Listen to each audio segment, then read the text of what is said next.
our distinguished guests online.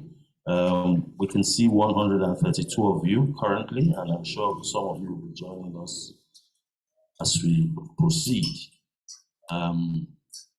With every event of this nature, I'd like us to please rise as we take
Thank you very much, everyone. Please be seated.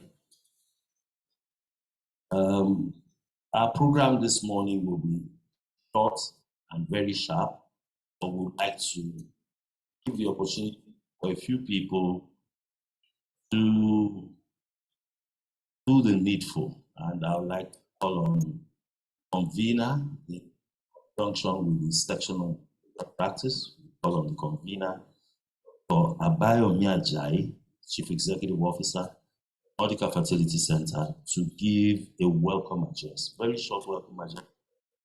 Thank you very much.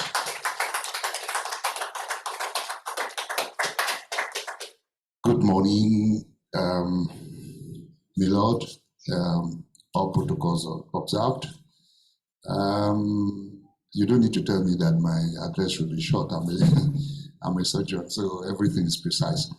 But I think it's worthwhile to say a few things before we start this. Let me thank everybody who has joined, both physically and online, for creating time to be part of this.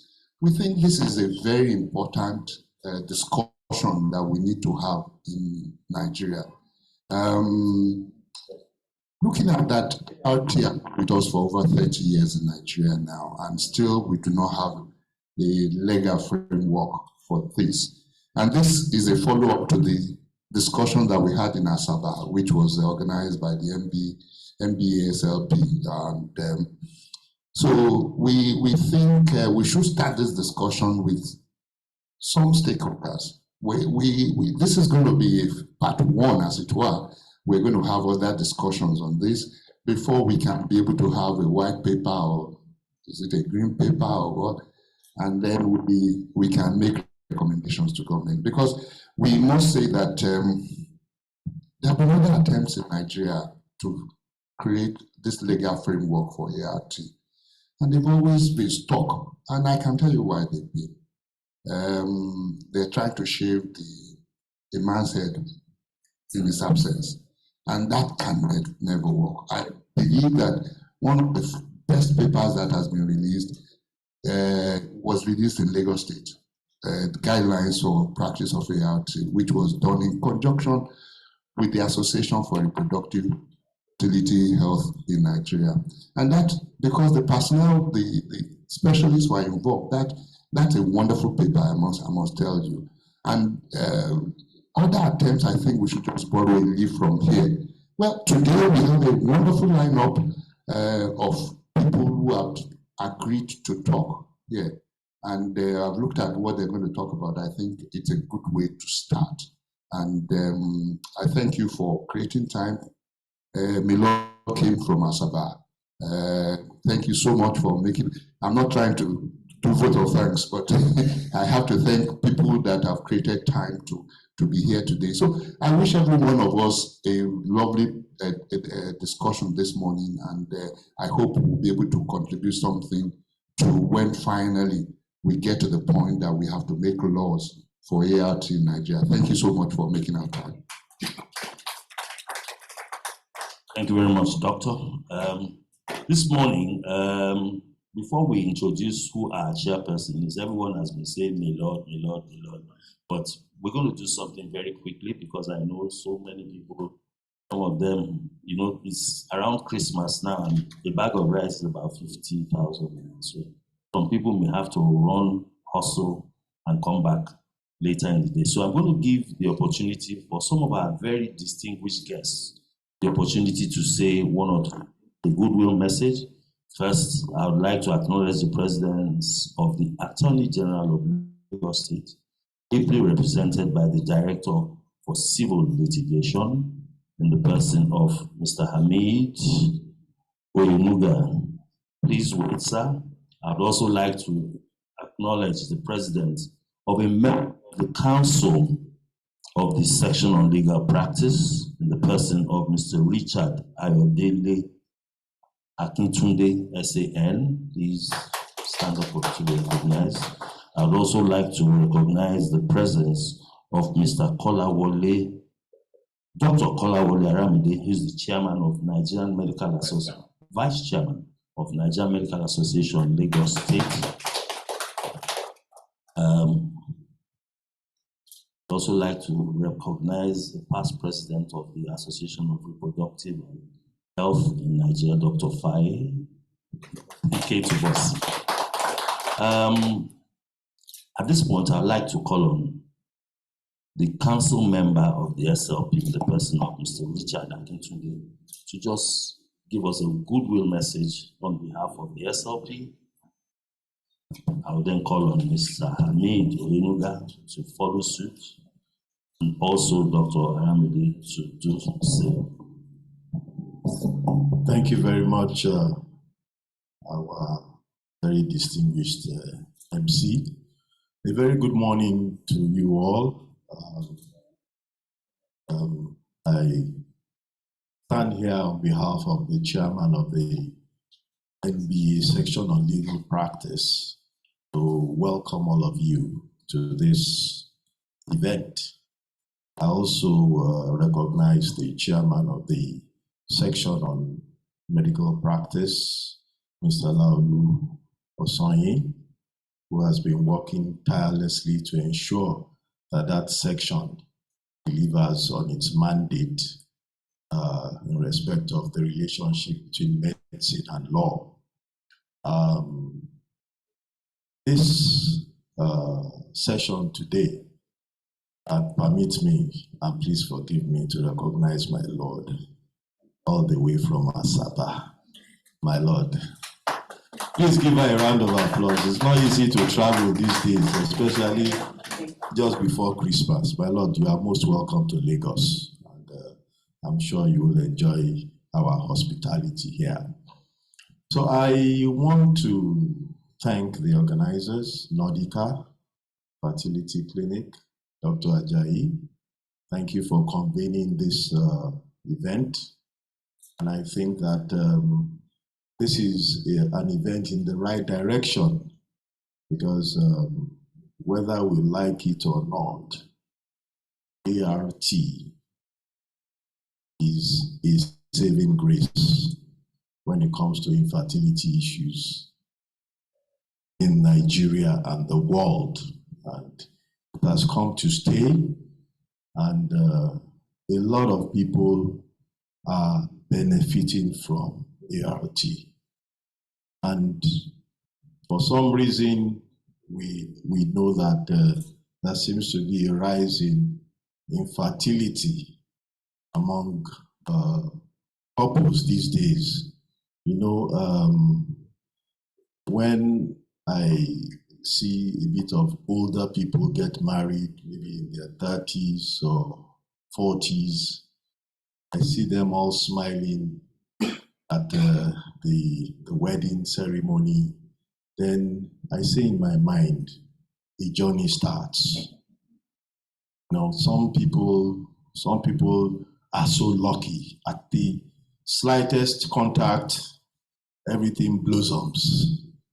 Whereas some people, for inexplicable reasons sometimes, mysterious reasons. In fact, I think a doctor said something like, this is a medical mystery. Everything is right, but it's not working out. So, but the most important thing is that even though these procedures have been continually been in place, there is no legal framework.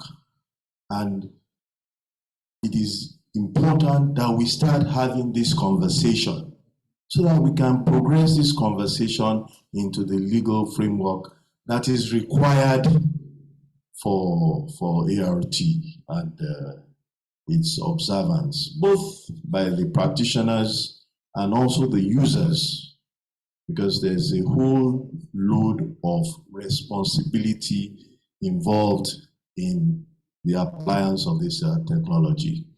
Once again, on behalf of the chairman of the section on legal practice, Chief Ferdinand Obi, I welcome you to this event.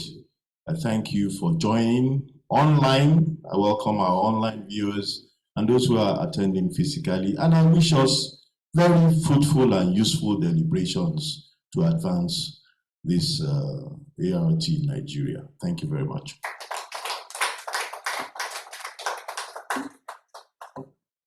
Okay.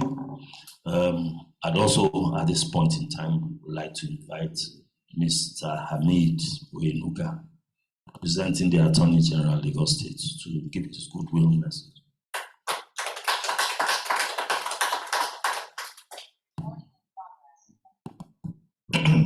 Good morning, distinguished guests. The chairman of the day, my Lord Justice from Asaba, members of the MBA session on legal practice, ladies and gentlemen. I am here to represent the Honorable Attorney General, who is unavoidably absent today, and to give this goodwill message.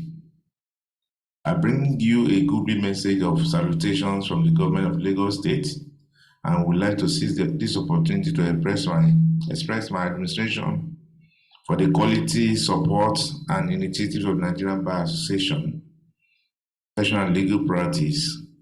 This occasion of the inaugural one-day hybrid session on assisted conception and the law in Nigeria, which is being jointly organized by the MBA Session on Legal Practice Committee on Medicine and Law and Nautical Facility Center, present us with an opportunity to deliberate on an important theme, which is particularly exciting to me because the theme clearly illustrates an area in which attention of government is urgently required to regulate the ethical and the legal aspect of assisted reproductive technology, ART in Nigeria. The African culture places a great importance on family, especially having children in home. This is also true of Nigerian culture.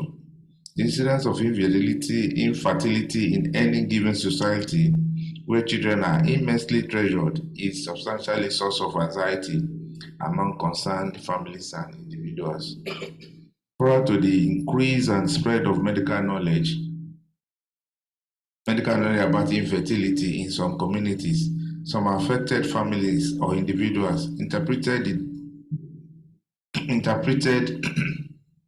and dealt with infertility as a spiritual rather than a medical problem. There have been many medical methods used by parents who could not bring forth children on their own. Assisted reproductive technology, ART, is said to encompass a wide range of techniques designed primarily to avoid couples unable to conceive without medical assistance. ART are said to be innovative, non-coercive medical procreative procedure that have brought respite to a number of childless persons and couples, just as it also raises a number of ethical and medical legal issues. However, a number of countries, including Nigeria, are still struggling to find the appropriate legal framework to provide guidelines for this reproductive process to curtail inherent unethical practices associated with the development. Bear in mind that there are no regulations. Medical facilities providing assisted reproductive techniques service have no law regulating them. Have no law regulating their practice, while the operators of baby factories are still carrying on their businesses. Recently, as stated by the MC, there is the guideline rolled out by the Lagos State government, but these guidelines are not laws yet, and that is why the Lagos State government appreciates these initiatives and is so much in support of these initiatives, and will give all the support and will first. And I have the mandate of the Attorney General to inform this gathering that Lagos State will be the first state to produce and to enact law in lines with the deliberations today, so as to be the first, as we have always been. I thank the organizers of these events, and I commend the efforts of Nordica and the MBA to this. Thank you for listening.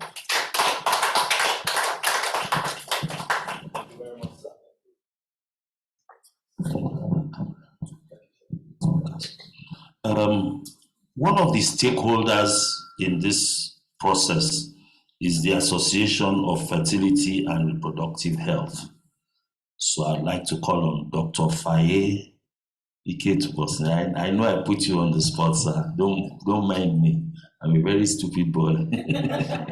I do this from time to time when I hold the microphone.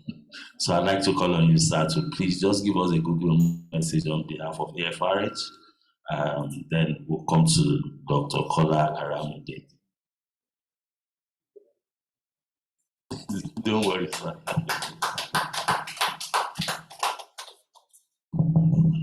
My Lord, distinguished ladies and gentlemen, first of all, let's just thank Nordica for arranging this meeting. It's long overdue, as previously said.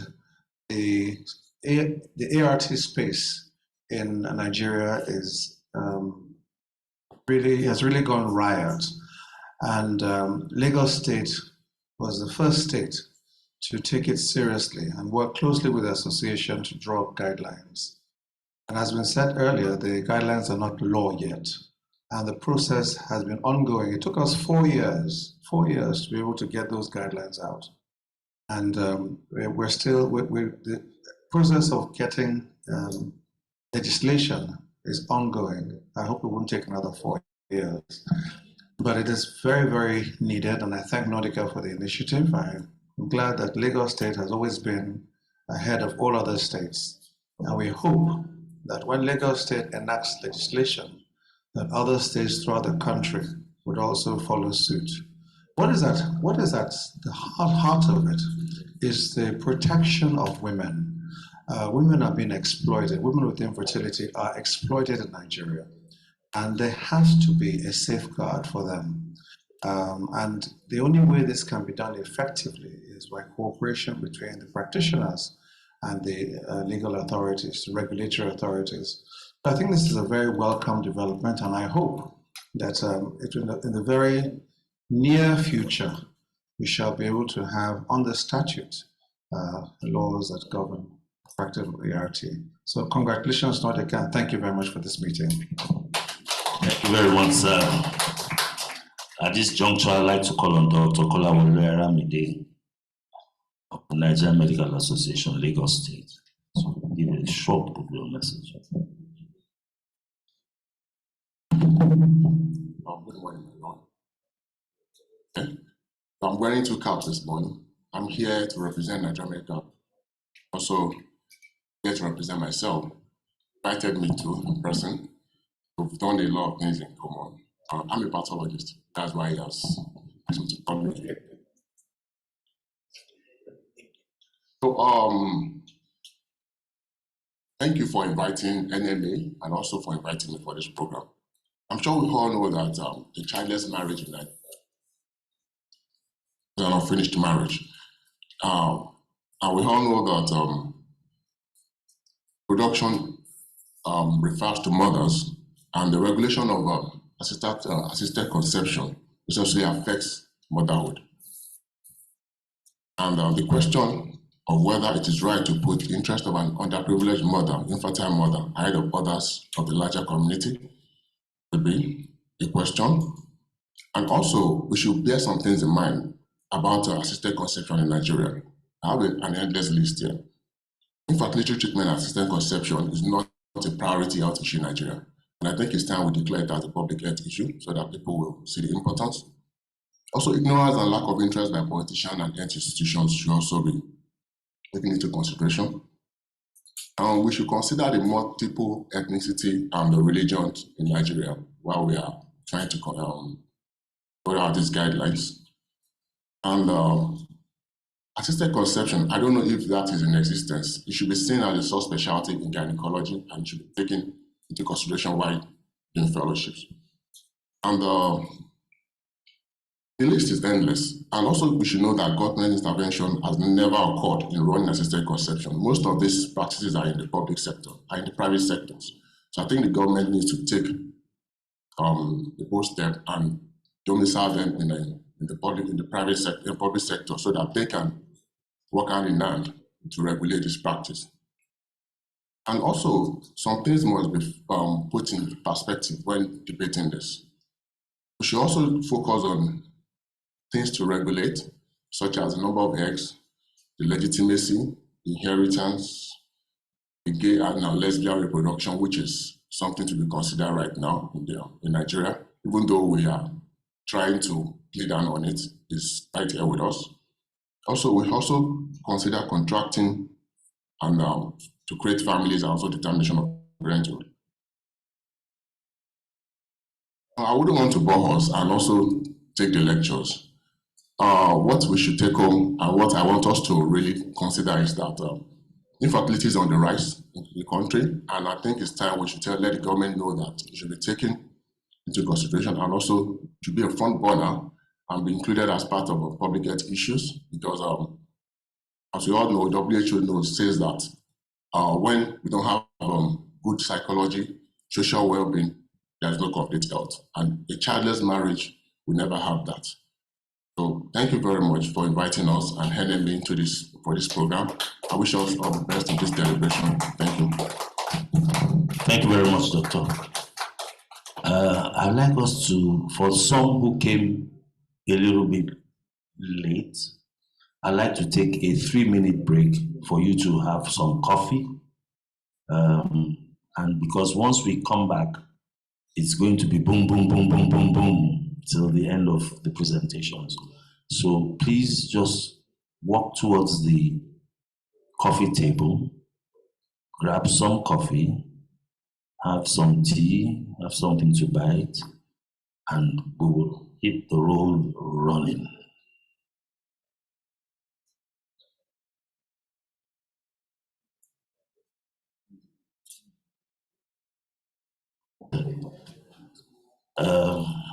I think everyone can now take their seats. Mr. Pandey, take your seats, please, my brother. At this juncture, I'd like to say that I'm extremely honored and delighted to be introducing the chairperson for today's session. And I would say I'm extremely delighted because we share some things in common that many people here may not know. I come from a town, very illustrious town, somewhere in Delta State. Doctor is coughing because he knows that my town very well. We seem to like the town called Asaba.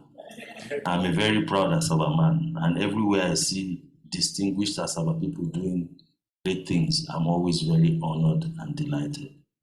Today, I have the wonderful opportunity of introducing to this honorable house. Everyone has heard them call her Milord, Milord, Milord. So I'd like to lend my voice to welcome on board Milord Justice Flora Azinge, a judge of Delta State High Court and illustrious daughter of the wonderful city of Asaba. And one day, very soon, we'll see her somewhere, then I'll be going to Abuja to just go and see the Honorable CJ and, Flora Azinge. Thank you very much, madam, for coming. At this point, I would come and walk you to your exalted table where you will be moderating the sessions today. And for the avoidance of doubt, everyone who is speaking today has only 10 minutes to speak. And then we'll go into our question and answer session. So at this point, I will be sitting down and Justice Flora Azinge takes the floor. Thank you very much.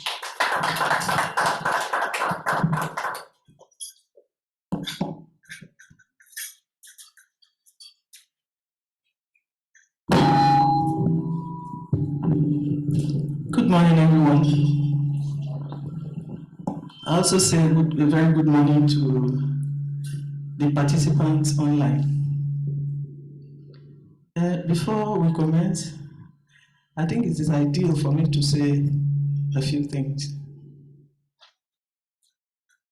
I consider it a real privilege and honor to have been invited to anchor this seminar.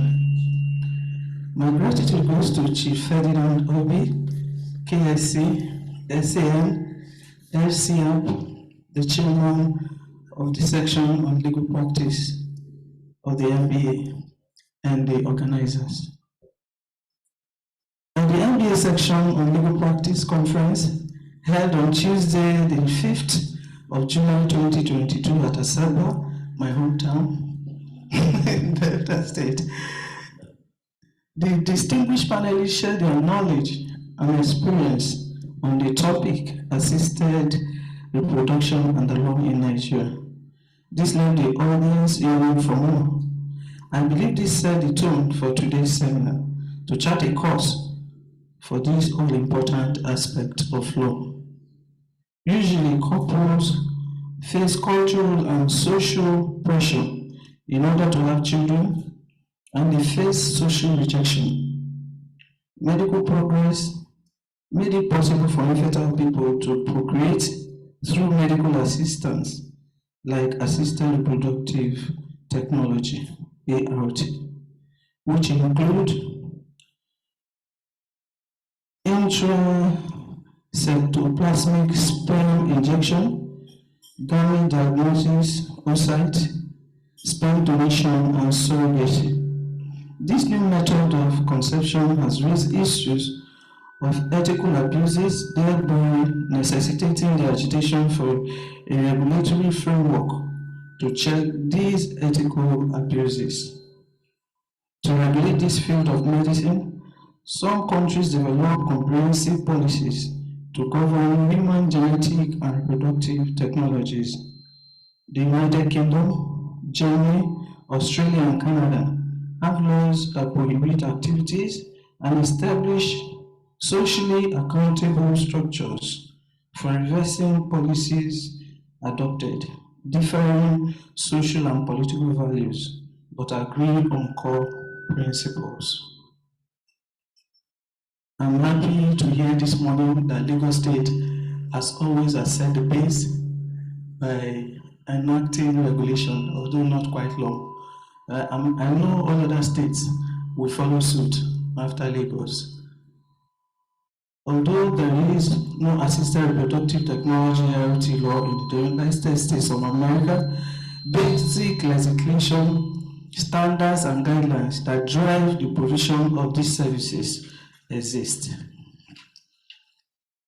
The moral and ethical issues created became a challenge to scientists, ethicists, religious scholars, government, politicians, and society.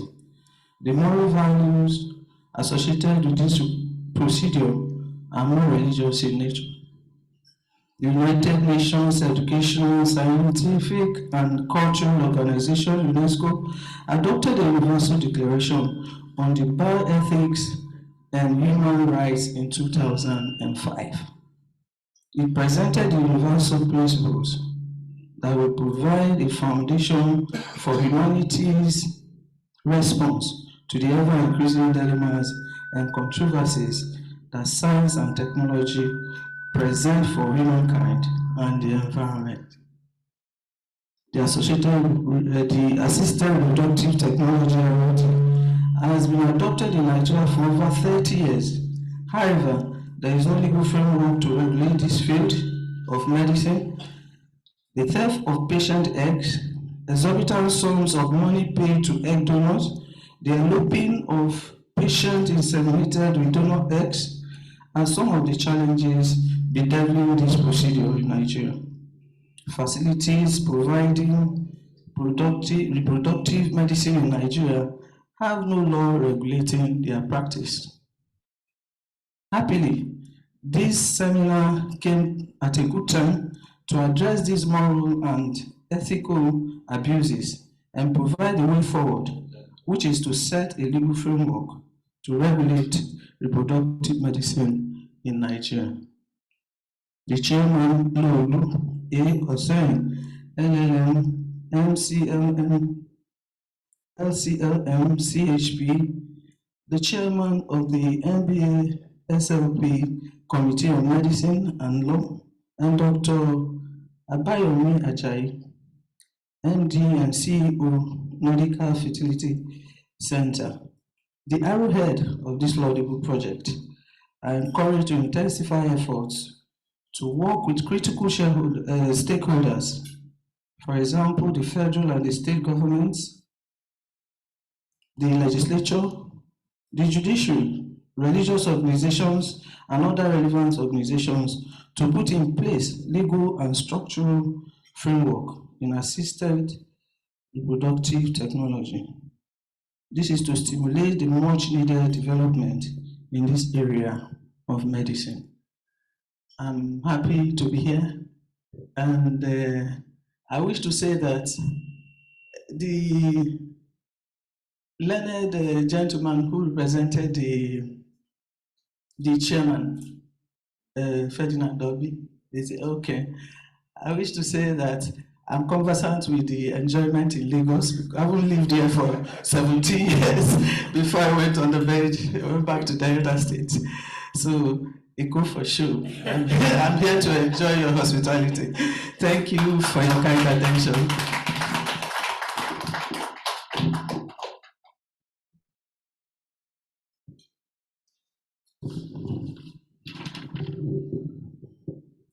To set the pace, each speaker is apportioned 10 minutes to speak.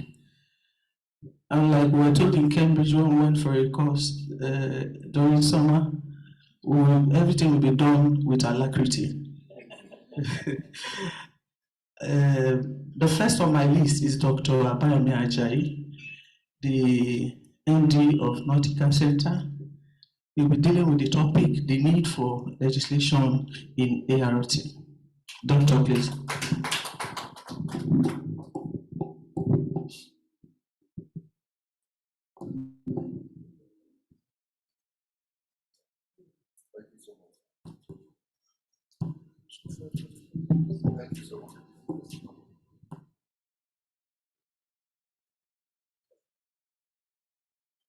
Thank you so much. Yeah, I have 10 minutes, so the time starts now.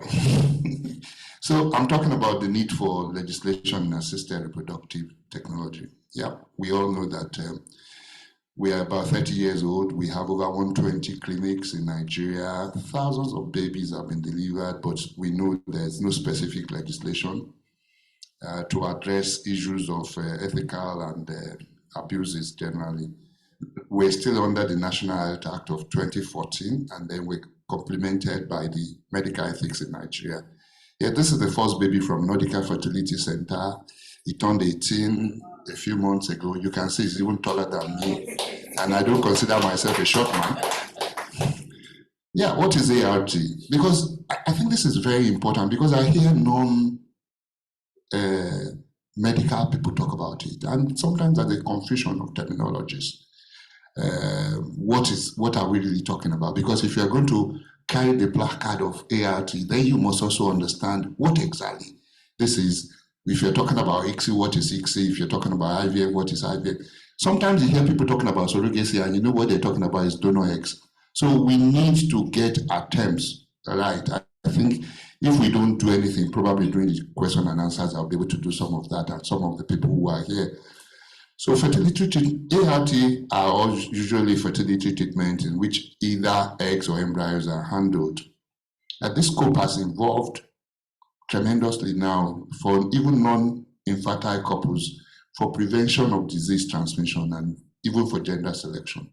We know this is a new field of medicine, and there's constant developments and new opportunities which patients benefit from, but also is throwing us into either to uncharted territories. Like we're going to see 3 people now having to bear a child. So there's so many complex things that this is bringing. This complex relationship with society is not surprising, as the result of the technology affects us at different levels: culturally, religiously, socially, medically, and even legislatively. And each group tend to have their different points of views.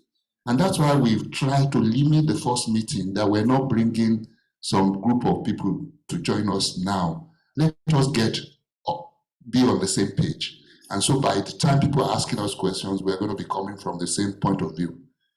The practice of ART requires the support and contributions of the entire society, from legislators and physicians to human rights organizations and patient representatives. And that's why one of the patient representatives is here today to tell us how they see some of these things that we talk about. Legislation is seen as a way to protect the community and individuals undergoing ART treatment by preventing misuse and also enable advancement. Because when people talk about legislation, they think we want to clamp down. Nope, that's not what we're talking about. But we can also advance the technology within an ethical and legal framework. We should agree on what is possible in Nigeria. There's some countries you can't talk about sex selection. There's some countries that allow it. We need to sit down and see, is this what we want to do in Nigeria? One good example of when Faye was saying that it might take 4 years, and I tried to look at what happened in the UK. The first baby was born in 1978. 4 years after that, they set up the 1982 set up the Committee of Inquiry under Baroness Mary Warnock. They submitted their report in 1984. The white paper came out in 1987. 1989 was when the bill was presented. And 1990, the HFEA Act was introduced. It was amended again in 2008. And India is the latest in the countries that just introduced their act, which was done December 2021.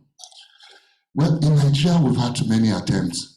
2012, they presented a paper and they went to the second reading, they referred to the Committee of Health and Justice, and then that was it. I think, like most things in Nigeria, once you start something, once the tenor goes away, everybody forgets about what you were trying to do. There is no handshake. The same thing was done in 2016 by Senator Jubrin Barau and Senator Larry Tejoso, who is a medical doctor. But most of these attempts were bedeviled by not involving the practitioners. They just sat in one corner and then drafted something and then brought it to the bill. And then when you ask them questions, I hope that's not even going to happen in Lagos State very soon. But in 2019, the Lagos State had these guidelines that we'll be talking about. And that went through a rigorous process between the practitioners, and then before it got to when they passed, the guidelines was approved. So I know Lagos State is trying to pass a surrogacy bill now, I hope it is very well vetted. And if it is not, this is still an opportunity for practitioners to be able to contribute to it. Because sometimes I hear some of the people who call themselves agencies in surrogacy, and they talk to you, you know, they don't know jack about what they're talking about.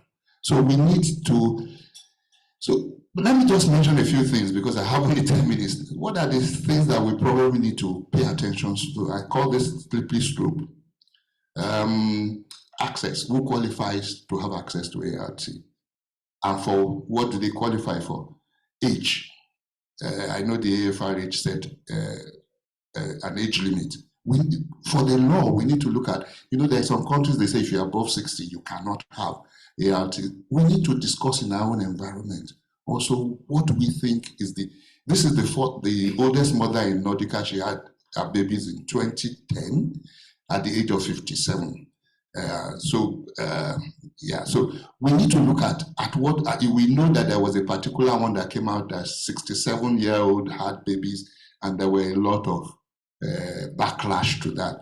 So we need to set what do we want to consider as normal. Marital status, there is one part, singles and surrogacy. I'm sure maybe some of you will, the person talking about surrogacy, I consider that a very slippery slope, especially in an environment like Nigeria, where baby factories actually exist together with ART practitioners. But we just need to sit down and discuss some of these things. Can a dead person have a child, posthumous conception? Yeah, there are countries where this, even South Africa is allowed. So we need to look at what should operate for us, and then we can look at it and agree. Third-party reproduction, this is also, is done commonly, but is it done properly? Those are the questions that we need to start asking ourselves. We see patients coming to tell you that some doctors want to mix their own eggs with donor eggs together. And I say, when did we turn to a hatchery, or is it a poultry we're talking about now? So there's so many things that we need to look at and determine what is right, what is not right. We see mothers bringing their daughters to use their eggs. So what kind of child do you want to produce? That's the question to always ask. Okay, what's the relationship to the sister who has given the eggs? Because you are now in a new relationship. There we get all kinds of things. And then when you say you cannot do this, that ethically you don't think is correct, they're going to see another person that is going to do it. Do we need to tell children when they are born from donor eggs and at what age? I'm not saying this is right, I'm not saying it's wrong, but there are things we need to discuss. Surrogacy, who is the mother of the baby? Some places they determine how to say who is a mother in the relationship, you know. And then, of course, we remember baby Gami, the baby that in Thailand, that a couple went from Australia to Thailand to do surrogacy. One of the babies came up with congenital abnormalities. They took the normal baby, abandoned the abnormal baby, and then this is when everybody went. So what happens when there's a congenital abnormality in a baby born from surrogacy? Then sex selection, we need to look at it. Cryopreservation, how long can we keep the eggs? Is there anything governing that? We don't want to be like the woman in the picture while she was waiting for Mr. Right. That's what happened to her. So we also want people to store their eggs and be able to have children when they want to have it. So it's not only about clamping down, it's about giving a framework to all what we're doing, because some of them beg for answers. So I hope I've not used my 10 minutes. So I'm concluding. When there is no law, there is no sin. There is definitely an urgent need for legal framework for ART in Nigeria, but we should not attempt to shave a man's head in his absence. The African proverb made popular by MKO. So, no copy and paste. And that is one of the things that has bedeviled most of the bills that have. Somebody just sit down in one place, capture something that was done in somewhere in East Africa, and decides to turn it into a bill. And then most of the time, when you look at what's happening in those countries where they pass those bills, there's a lot of trouble. And that's because due diligence has not been done. So I pray that we'll be able to do this and be able to have a legal framework that will work for us as Nigerians. Thank you so very much.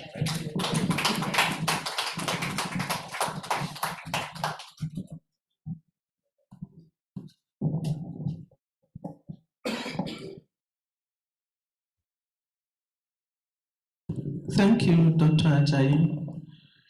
I believe we all have gained a lot from the 10-minute talk you just gave us. Thank you very much. The next on my list is Mrs. Abiola Adewusi. She'll be speaking on the role of a fertility agency in ART. Madam, please.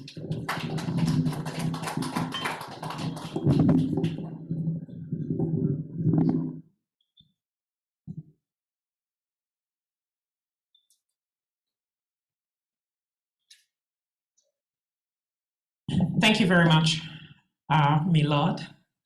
Permit me to stand on existing protocol. My name is Abiola Adewusi, the Director of MedBan Agency. I would like to thank the convener of this meeting, Dr. Abayomi Ajayi, most especially, and the rest of the team for inviting me to give a short presentation about the role of fertility agencies in ART.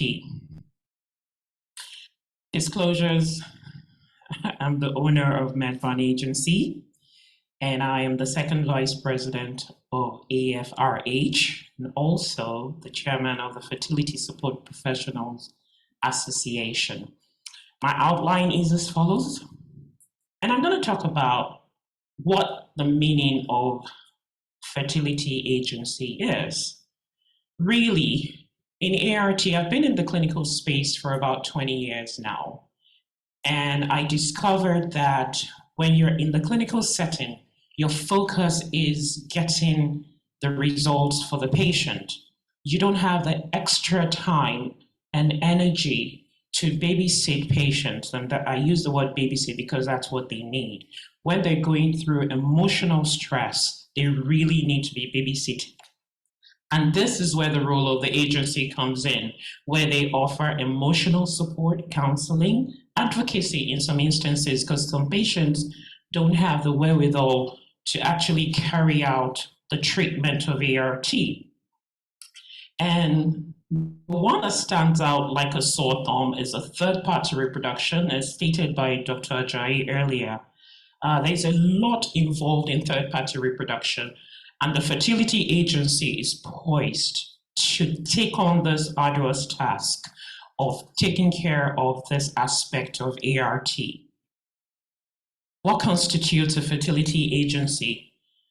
You have to be registered to do what you said you're doing. You have to be able to say, yes, I registered my business to offer fertility support, and that's what I'm doing.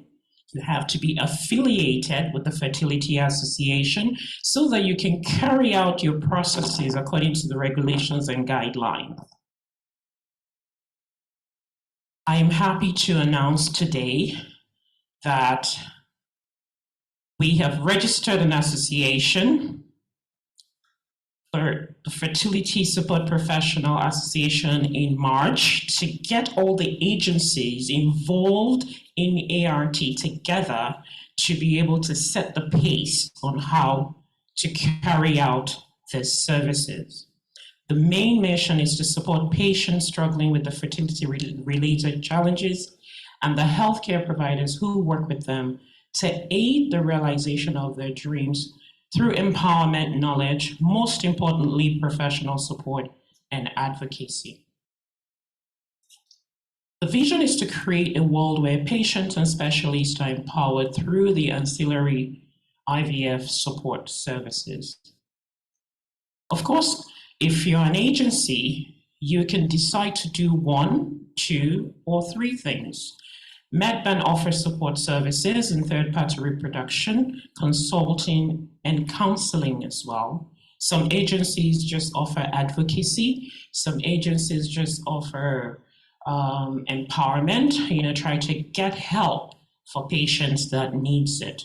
Some even offer therapy, like detoxification or acupuncture, any kind of support that you can give to this patient, and most importantly to the fertility professionals and clinics that needs these services for their patients.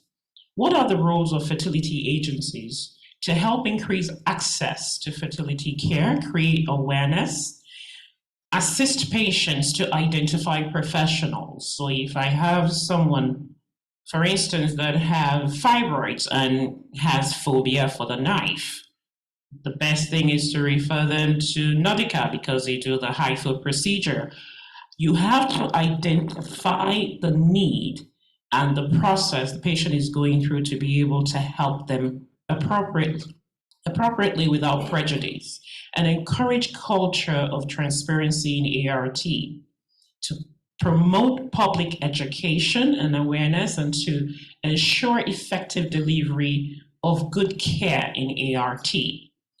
Who needs the services? There's so many people in the ecosystem of needing fertility agencies, and those are the patients, the clinics, professionals, not only in the area of fertility, but maybe legal as well, because we do work with legal practitioners to be able to help our patients in the area of surrogacy, most especially. The donors, third-party reproduction area, the donors and the surrogate also needs our help.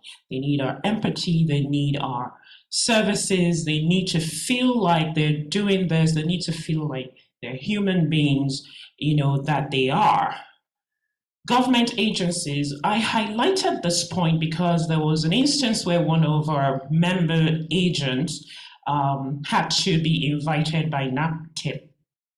That's the National Agency for Trafficking Prohibition, or it was interesting because the patient wanted to travel abroad with the baby, and she was stopped at the airport. So when she was stopped at the airport, she told them that she actually had a procedure done, and they said, "Well, sorry, you can't go unless you show us proof that you had procedures done."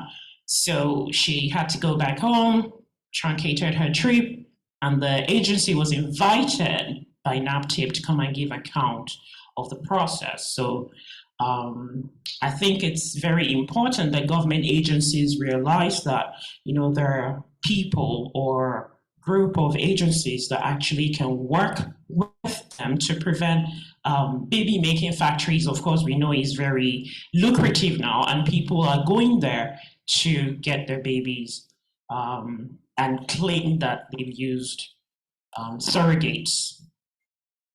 How can agencies help?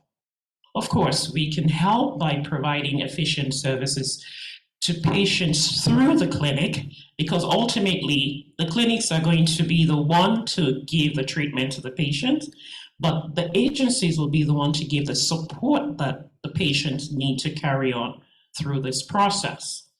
And of course, I'd mentioned this earlier, because we relate with the patient, we understand their needs, and we're able to direct them accordingly, offer emotional support, and also work very closely with the agency. In conclusion, fertility agencies are an integral part of reproductive medicine, and we offer services that can only improve the efficiency of the delivery of a successful outcome in ART. We're taking the hard work off of the clinics to do what they're not able to do. Not that they cannot do it, but they're not physically able to do it. And we would offer those services and help the process along. And last but not the least, it's very important for us to know that this process is highly emotional.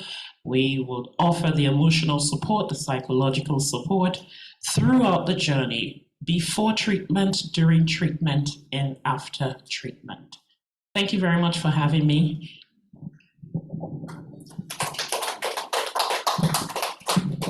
Thank you very much. Just a minute, madam. Don't worry, everyone who's in this hall, once you register and you will get the entire recording of this entire session from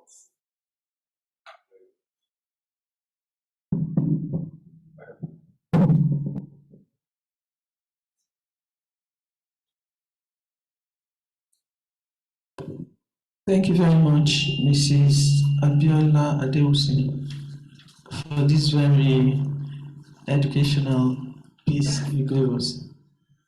In fact, there are so many things I didn't know about the agency, which you have brought to the fore today.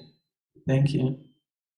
The next on my list is Mrs. Vivian Berenibara. I hope I got it right. She'll be speaking on the role of counseling in ART. Madam, please. Okay, thank you for having me here. I'm glad to be here.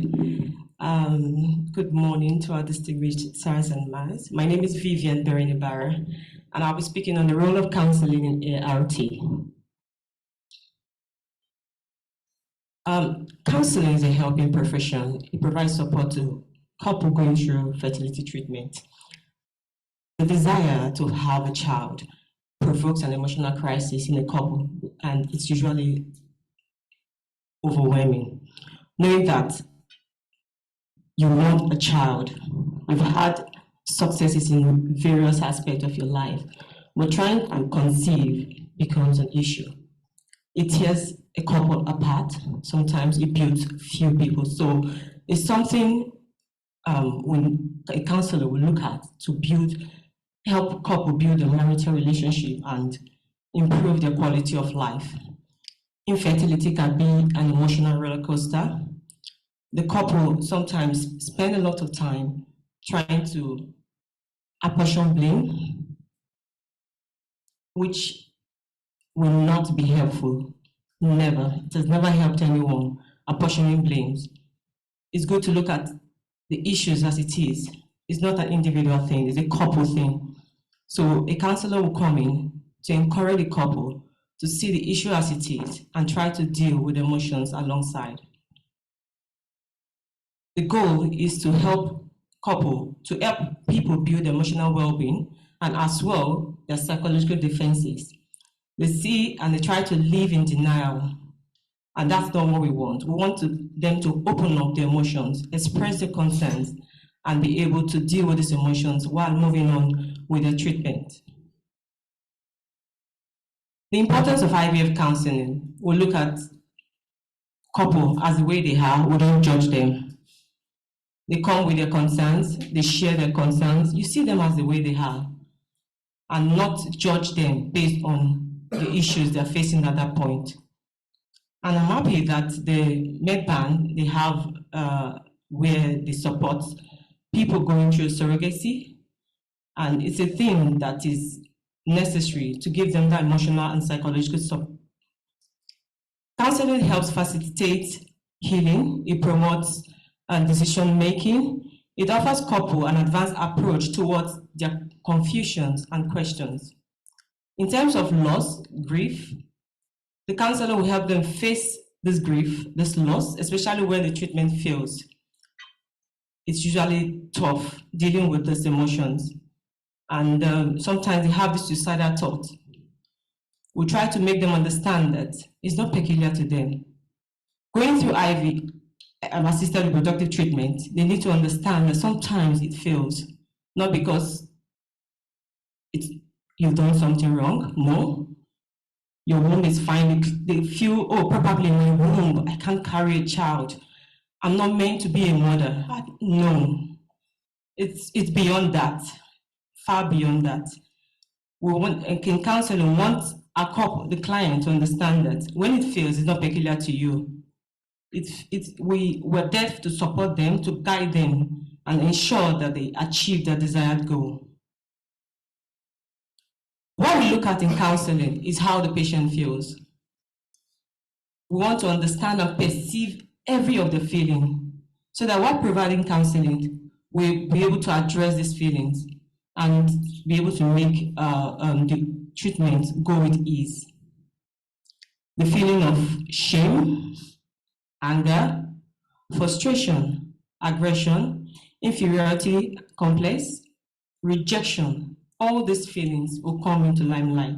And if they're able to address this feeling, they'll be able to move with ease with their treatment.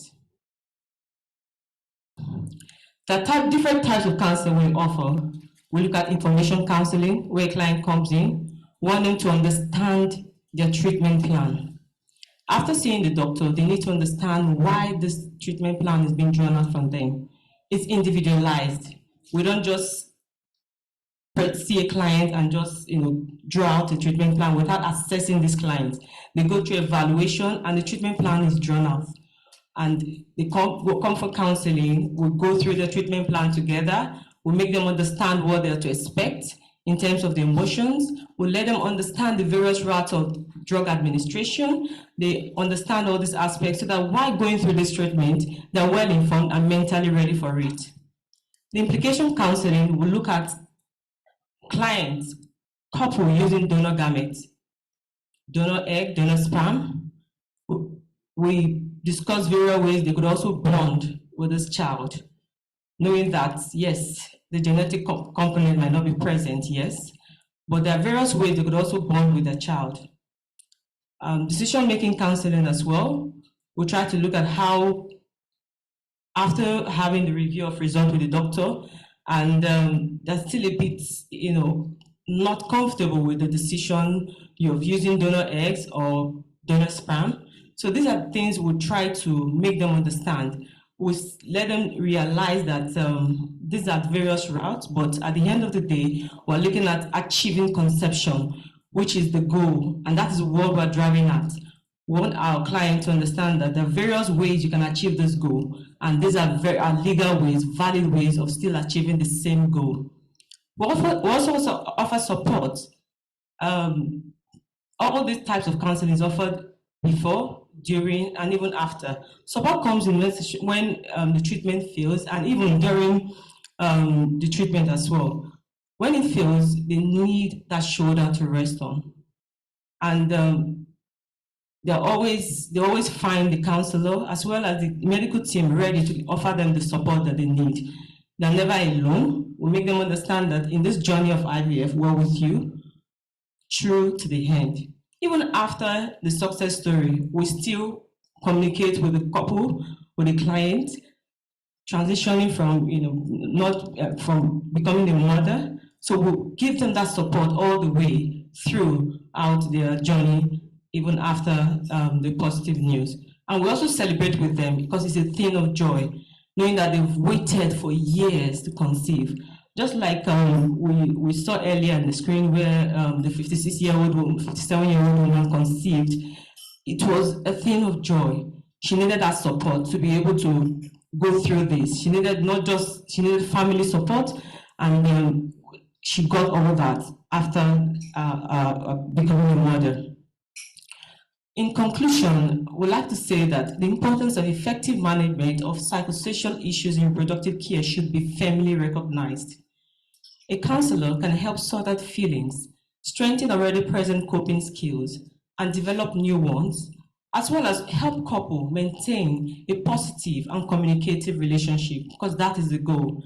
This journey of infertility should not break one, but rather it should build one towards achieving the goal together. And together we will be able to make headway. Thank you.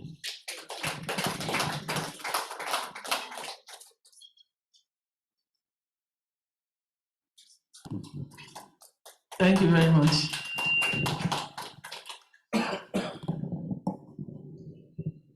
I haven't listened to your talk. I believe there is a need for counseling because a lot of women go through excruciating experiences just to conceive, and when they don't conceive, of course, some of us know what they go through. Thank you. Amen too. Of course, the husband suffers, bears the brunt anyway. Thank you very much, Vivian. The next on my list is Mr. Onome, Mr. Omoz Vorokai. I think I got that right. Yes. He'll be speaking to us on the need for a fertility support group in ART. Okay. Please go ahead, sir. Yes, ma'am. I want to stand on protocol. Let me say I wear 3 caps here. First, I'm a lawyer. Secondly, I am the president of a support group. And thirdly, and the most beautiful of them all, I'm a beneficiary of ART. I'm going to be speaking on the need for a support group, or if you like, the importance of a support group in ART. What is a support group? A support group offers a warm, open environment for individuals to discuss and share experiences. Here, we are not talking about textbook experiences. We are not talking about textbook knowledge. We are talking about personal experiences, what you have gone through, what you have felt all those years of waiting. And you are able to relate with those in need, those in the course of the treatment, and you are able to relate firsthand with your own experiences and be able to discuss and resolve on some issues that you never read from any textbook. The support group could be open or it could be specific. General in the sense that is a support group that covers all the issues that you can think of that a support group can discuss in the course of AR treatment. Or it could be specific and you pick on a specific aspect of ART and you decide to meet and discuss all that. The support group could be all male, it could be all female, or it could be a mix. It could be in person. I get your telephone number, you call me when you have issues and questions and I try resolving them. Or it could be online, thanks to COVID. During COVID, we couldn't meet, but we were able to meet online. So the support group can meet using these various fora. I want to be specific and use my support group as a test case. I'm president of FI. FI stands for Fertility Awareness Advocate Initiative. We set it up in 2013. We are registered with the Corporate Affairs Commission, and we have specific objects for which we are registered. Why did we come about the support group? We discovered in the course of our own treatment and in discussing with other people that fertility treatment is hush-hush. Nobody talks about it. You could be going through it and the person next door to you doesn't know. Your family members don't because there's no certainty. So you don't want to blow your trumpet and then get dashed. So nobody talks about it. And so everybody goes through it and everybody goes through the pains silently, bearing and dying in silence.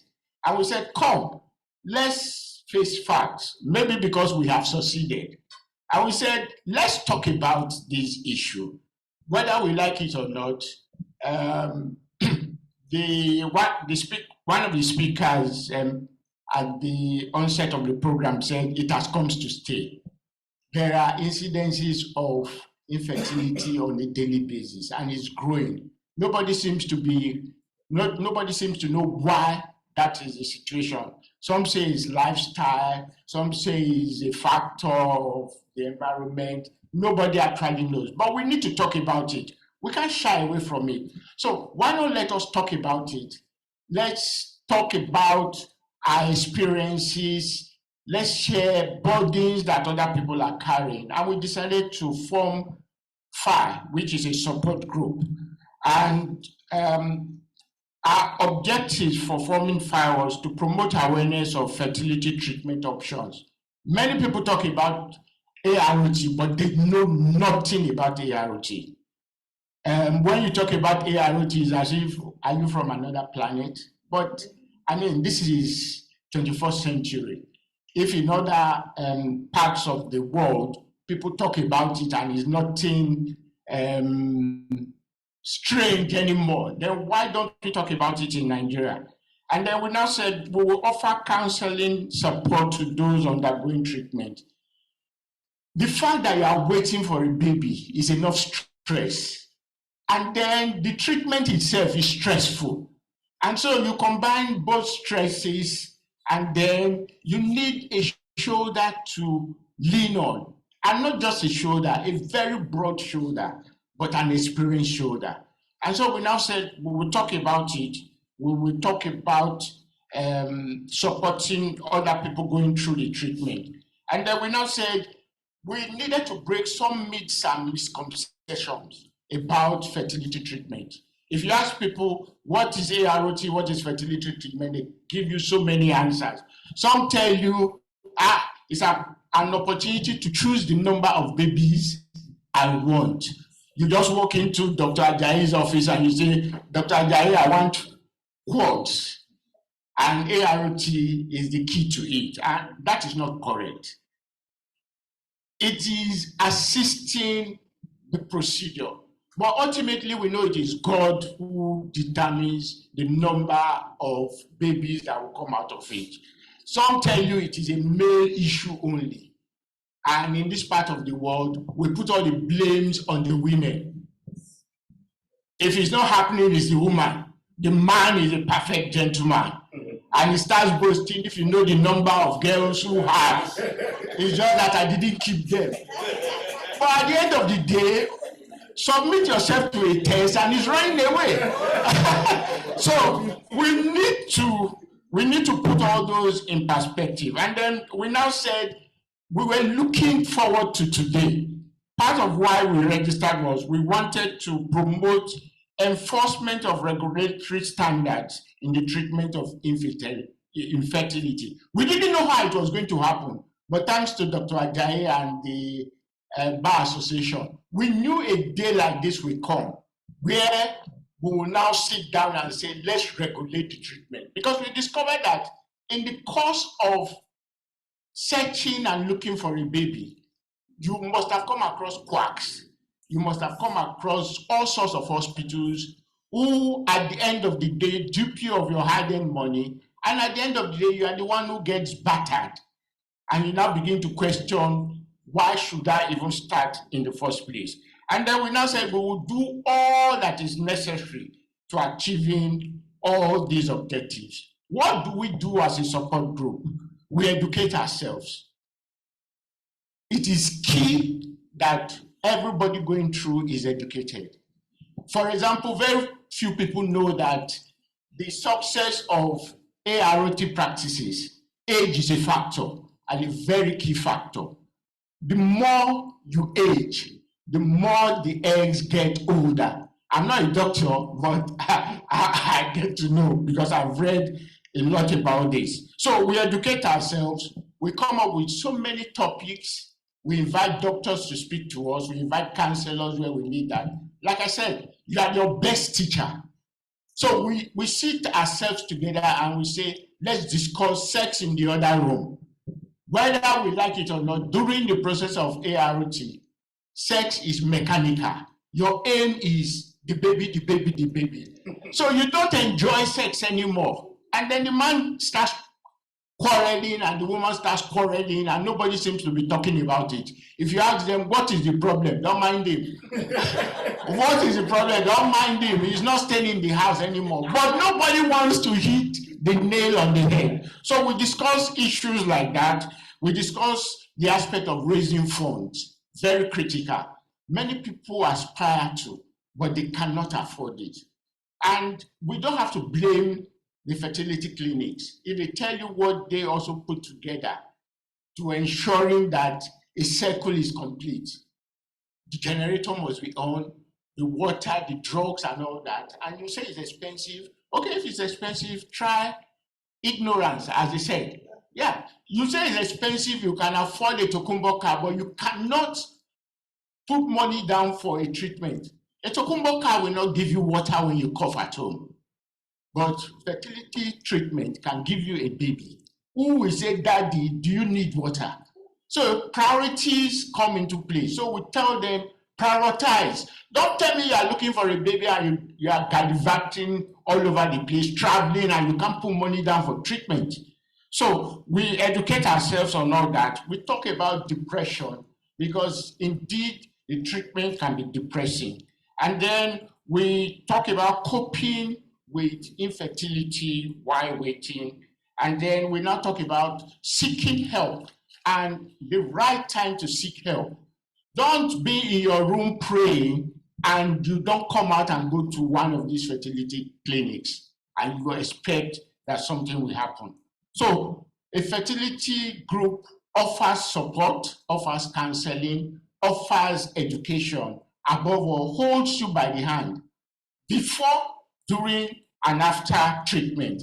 And since 2013, we can boast of having members who come, those who are aspiring, they want to come and listen, they want to come and share ideas. How did you resolve the family conflicts? How exactly did you do this? So that is why we are there. So in closing, we want to join our voice to what we have on ground today, seeking legislation because of sharp practices, as I've said, and because of quacks in the industry. If we don't legislate and we don't put things in perspective, then we'll continue to have baby factories all over the place who will be smearing the names of the fertility clinics who are genuinely trained for this process. So I would like to advise that in drawing up legislation, we should consider the intending couples. We should consider all aspects of what comes into play in a successful circle. It takes two to tango. You cannot be legislating for a procedure without taking all these parties into place. And I want to wish the NBA, I want to wish Nordica and all the groups interested a wonderful seminar. Thank you very much.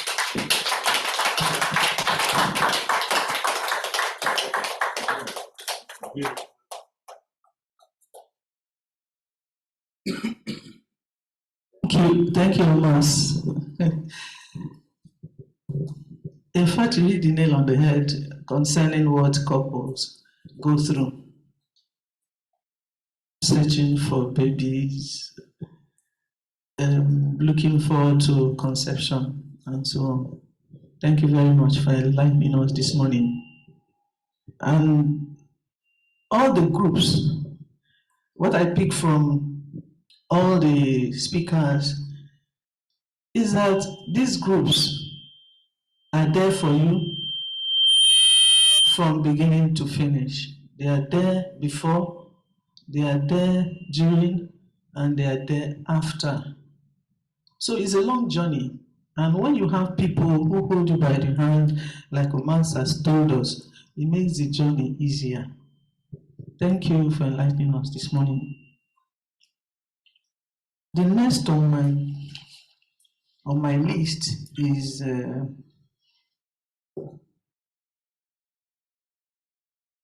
Mrs. Shola Ogundigbe.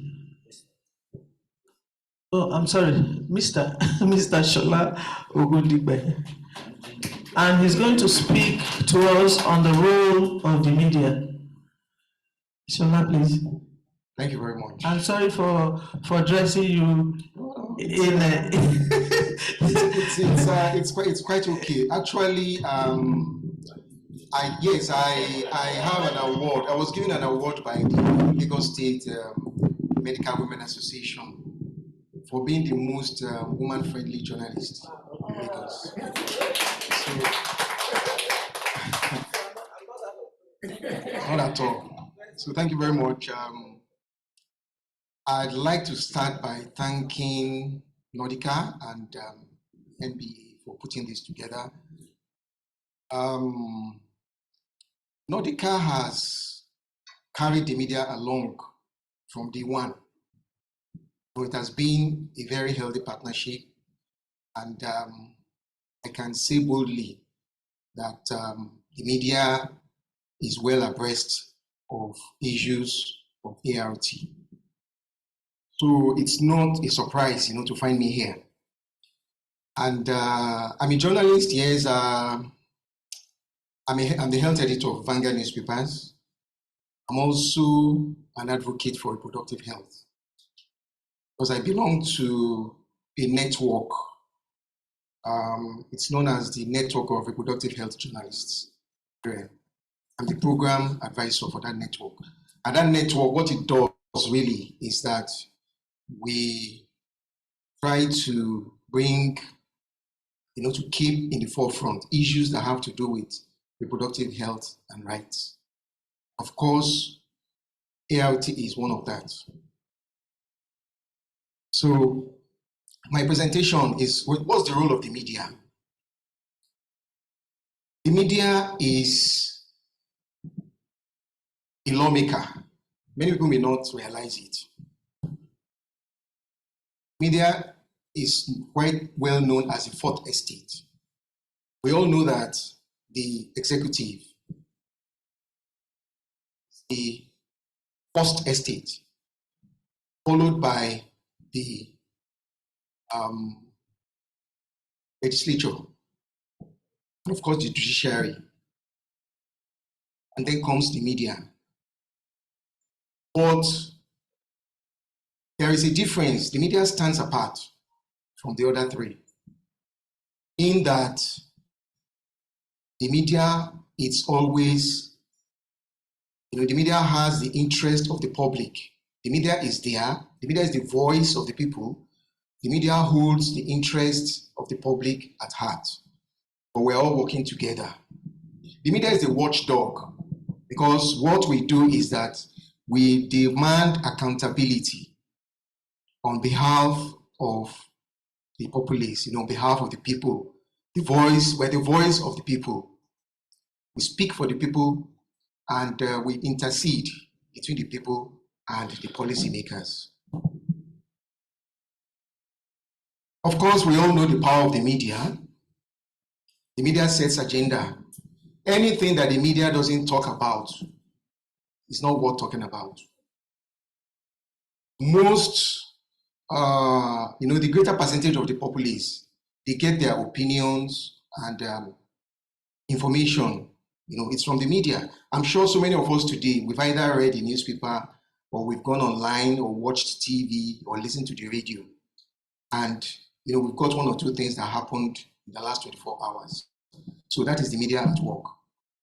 The media shapes opinions because what the media talks about, if the media says ART is not worth talking about, I'm not sure too many people will have an interest.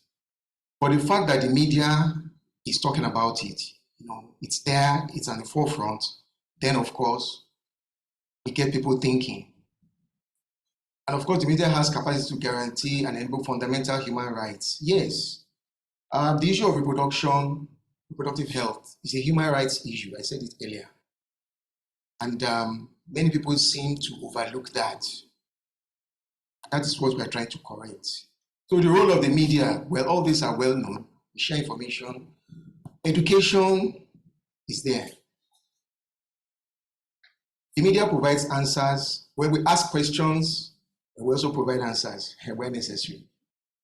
Yes, quite a lot of people say the media is so critical, but it's our job to ask questions. Also debate, platform for debate. Entertainment, yes. Persuasion, we also do that. Surveillance, we try to find out what is going on. We look at the dark corners, the gray areas, and we bring all that out. Now, interpretation, yes. So many people ask me, because on my street, anytime we go for the CDA meeting, almost everybody wants to talk to me. They want to ask questions. They want to find out about everything, politics, sports, entertainment, but my own constituency is health. I can't answer all the questions, but people just believe that the fact that you're a media person, you should know all the answers. Then also linkage. How do all these things connect?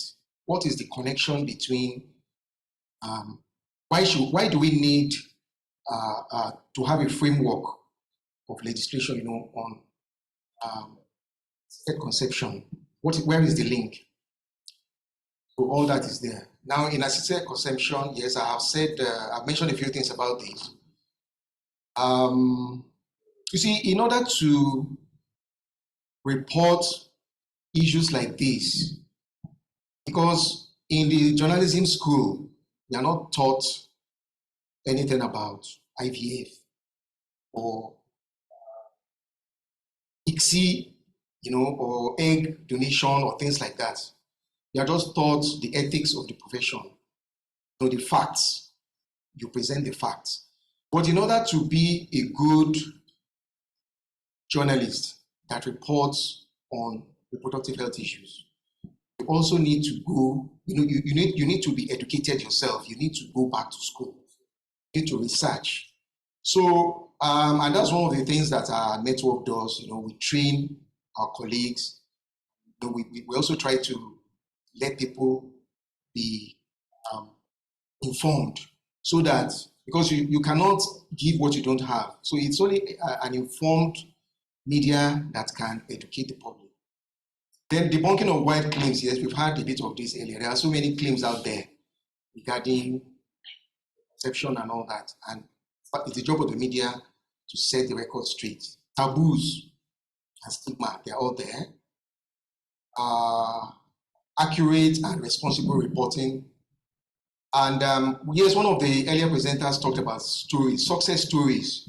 To me, there is nothing more powerful than the story of somebody who has been there. Nothing gives, nothing is more compelling than that. And we try to put this out there as often as possible. There's also bringing conceptual issues to the public. Now, legal framework, what can the media do? I've mentioned a few of these. It's a sensitive issue, yes. But, in my place, I'm from Ondo State.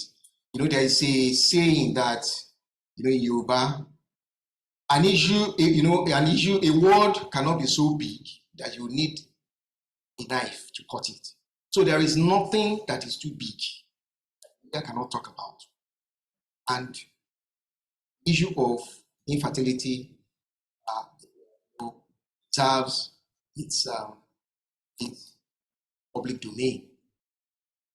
Human face, like I said earlier, the stories of the people who have been there, people who have had the challenges, and when they come out to tell the stories, and all that, that is the face of success of ART. That. Now, conclusion. Yes, it has been said earlier on, Nigeria currently has no legal framework regulating assisted conception. Well, I won't ask why. I believe we all do. I mean, we all know why. But we need to go beyond just asking. We need to do something and ensure that we have that legal framework. The media is an agent of change. The media is a pressure group. It is also an influencer. So, like it is said, if you make it difficult for the media to work with you, you are making it inevitable for the media to work against you. Because in the media, there is not like vacuum. There's no vacuum. And there must be answers. It's either you provide the answers or we know what follows after that. Finally, yes, media is an agent of change for ensuring fairness, effectiveness, and legitimacy in regulation of assisted conception. That is very, very important. Earlier on, I think Doctor was saying that there are some countries, we have different policies in certain countries. Those countries have reasons for, having those differentiations. Nigeria too needs to have its own homegrown framework. And finally, the issue of storytelling, like I said, we cannot stop telling stories because it's all about people. And people like to read and hear about other people. It's a people thing. Thank you.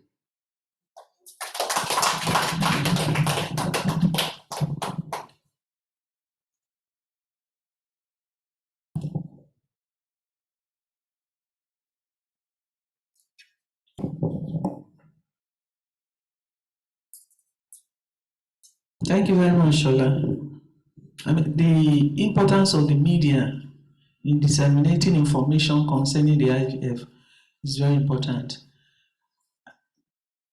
Even though in my remarks, I forgot to add the media, but it's very important to partner with the media in respect of this all-important aspect of medicine. Thank you, Shola, for enlightening us this morning. The next speaker is Catherine Ogunjebi. She'll be joining us online. Catherine, are you with us now? Yes, good afternoon. Good afternoon, Catherine. You're going to speak to us on the enforceability of surrogacy agreements. Yes. Please go ahead. Okay, so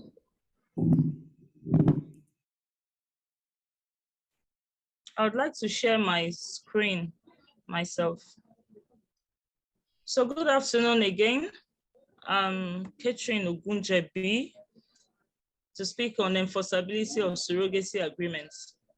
I have here first a few questions which have been raised in previous discussions on assisted reproductive technology processes, especially surrogacy. One is whether the surrogates can solely decide on all the whys, the where, the how of the medical care she receives during pregnancy, or whether she can decide to terminate pregnancy at any time for even the slightest reason. Then we have questions relating to whether the surrogates can decide solely on the mode of childbirth, and upon delivery, can the surrogate sue a commissioning parent or parents when they renege on promises made? Then can commissioning parents sue a surrogate who refuses to release their baby? Then we also have one which was also indicated by the first speaker. If it is possible for an unmarried person to engage a surrogate, then we consider the best interest of the child, and we also look at issues of commercialization of organs, for instance, the eggs and the uterus.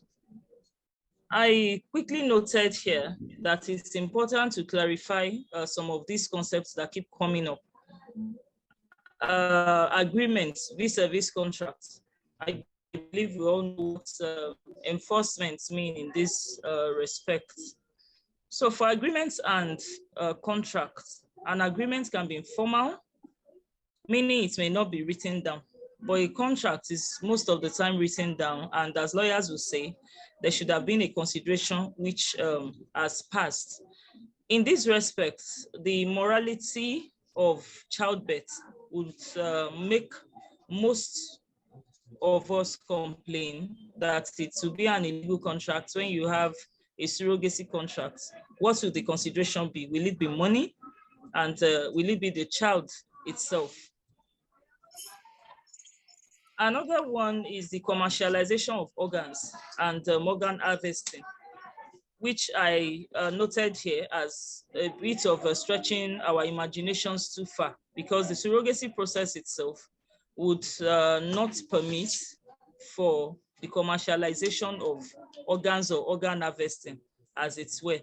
Same for child trafficking and the baby factory, which has also been mentioned.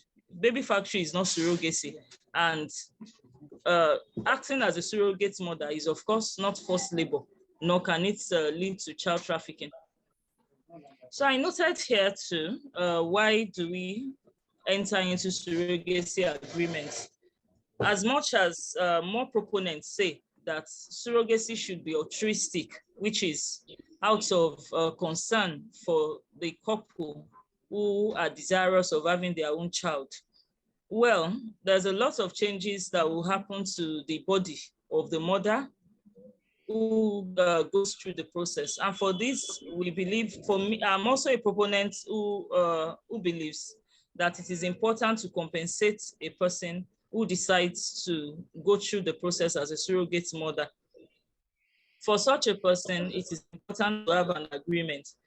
Even if we don't call it a contract, but at least there should be a sitting down where they get to talk, the parties get to talk about the process, and then they can agree on the methods to be used. They can agree on even the medicines that the surrogate mother would take in the course of the pregnancy, and how the baby would be taken care of or handed over.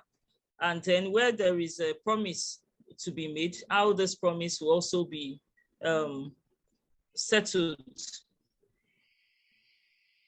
I went ahead to examine the factors affecting enforceability. Enforceability of a surrogacy contract or a surrogacy agreement would really rely on the type of surrogacy. In most jurisdictions, which I'll mention later on, we'll see that it is easier to enforce a surrogacy agreement where the surrogacy process is gestational and not traditional.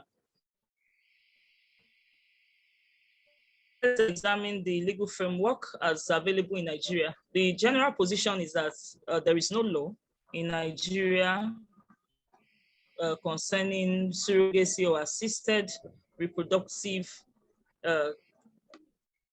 technology. But the National Health Act in Section 50 posits that manipulation is termed illegal. Manipulation of organs, manipulation of the eggs, the gametes, and all that has to do or be transmitted in the course of the process. Now, manipulation as it were is different from what is being done in surrogacy. And I must quickly point this out, that in surrogacy, the organs are transmitted and not manipulated. And so we can separate this from what is provided by the National Health Act of 2014. I quoted here the summation of Okeke Miracle Ifena, who wrote in respect of this and said it is clear that manipulation within the meaning of that section to the alteration of genetic material, nothing more or less. Since surrogacy per se involves only the use, but not the alteration of genetic material, it is submitted that it is not illegal under the strength of the National Health Act. Now, surrogacy as it were concerns the child, and the Child Rights Act 2003 and all child protection laws of states in Nigeria envisage only the best interest of the child when the rights of the child is being considered.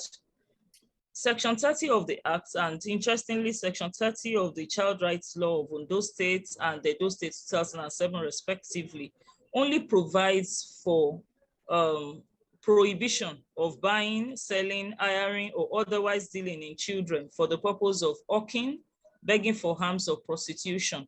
And all of this still do not form a rationale for entering into a surrogacy agreement. And so it can be safely said that the Child Rights Act, other than the provisions as to the best interest of the child, is silent on surrogacy.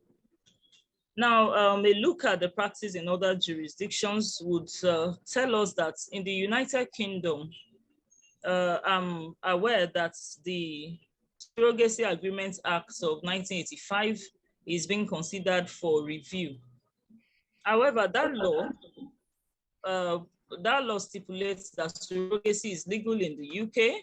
However, commercial surrogacy is illegal, but payments are allowed to be made to the surrogates to the extent of reasonable expenses, compensation for the expenses that may arise from direct results of the pregnancy, medical bills, compensation for time missed at work, and such attendance costs. Advertising surrogacy is illegal in the UK unless it is done on behalf of a not-for-profit organization. At childbirth, the surrogate mother will be recognized as the child's mother, and it will be her name on the birth certificate. If she's married, her spouse will be listed as the second parent unless they did not give their permission. Now, this in itself will force a hardship and a very serious decommissioning parents. Parenthood can only be transferred to the intended parents via a parental order. However, in the United States, every state has its own legal approach to surrogacy agreements. In California, a surrogate mother contracts are specifically enforceable, at least where both the egg and the sperm are donated by individuals other than the surrogate who bears the child. Then in the District of Columbia, Delaware, Indiana, Michigan, New Jersey, and New York, courts have refused to enforce surrogacy contracts for singular reasons that it's not possible to have a contract to indicate to a person how our body should be used. In Kentucky, surrogacy contracts are voidable if they do not conform to state adoption statutes. The birth mother has the right to void the contract if she changes her mind during the pregnancy or immediately after the birth.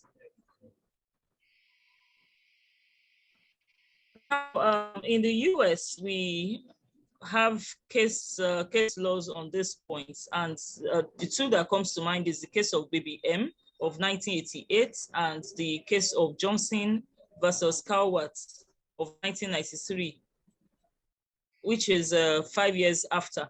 For the case of Baby M, it was a traditional surrogacy, and the Supreme Court of New Jersey refused to recognize that the commissioning father of the baby had the right to take the baby. The court posited that it will amount to buying and selling.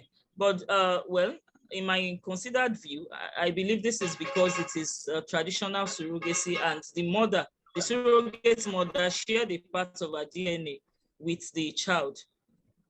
For Johnson and Cowart, it's a case of gestational surrogacy, and the court was clear to state that the commissioning parents are the direct biological and genetic parents of the child and should be in custody of their child, rather than the surrogate mother who has no genetic contribution to the birth of the child. Having looked at all of this, we can safely summarize that it's very profitable for parties to sit through a discussion of the surrogacy process to determine the steps which will be taken during the pregnancy and even after. Commissioning parents can sue a surrogate mother who refuses to release their baby, and the surrogate mother can also sustain an action against commissioning parents for reneging on their promise.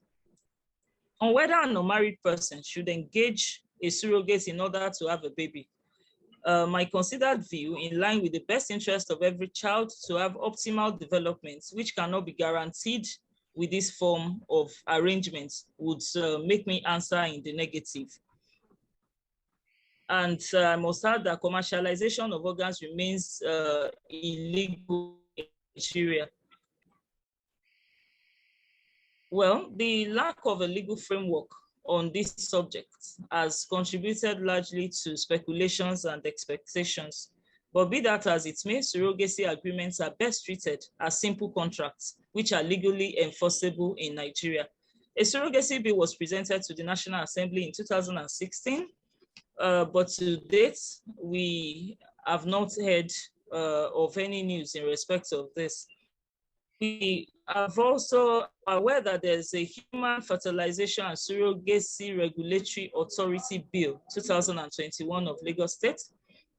The long title of the bill in itself already indicates that there is a quick need for practitioners and stakeholders to sit down to ensure that this is not a case of copy and paste, which will foist on us a law that will be difficult to implement in every sense of the word.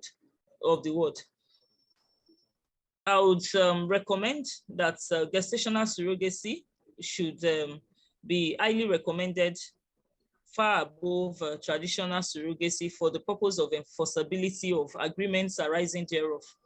there should also be a legal framework in earnest, which I consider should, among other things, address the adoption for a child born through traditional surrogacy, regulation of agencies acting as middlemen or brokers, and the dispute resolution methods other than litigation and arbitration should also be addressed. I am happy that we have my lord here, a member of the judiciary.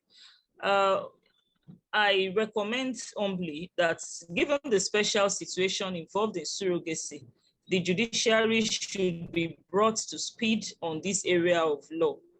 Adjudication of surrogacy cases should not be left in the hands of general practice judges or magistrates, because we need practitioners, judges and magistrates, especially who are schooled in the area of family law, as well as have the interest in assisted reproduction in order to do a good job of forcing agreements arising from surrogacy setups and business. Thank you very much for listening.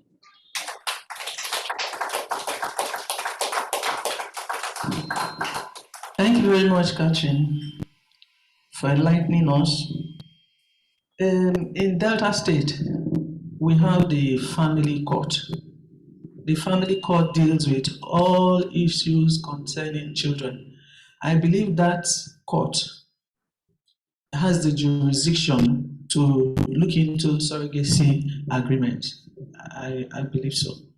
I'll find out from my brother judge to know whether this is part of what that court can look into. So the judiciary is up to speed, so to speak, quoting Katrin in this. We thank you very much, Katrin, for this very scintillating talk and taking us through all the legislation concerning surrogacy. Thank you very much. The next on my is Joyce Esseni. Joyce will be taking us through the informed consent in assisted reproductive techniques, breakthroughs and barriers. Joyce, please.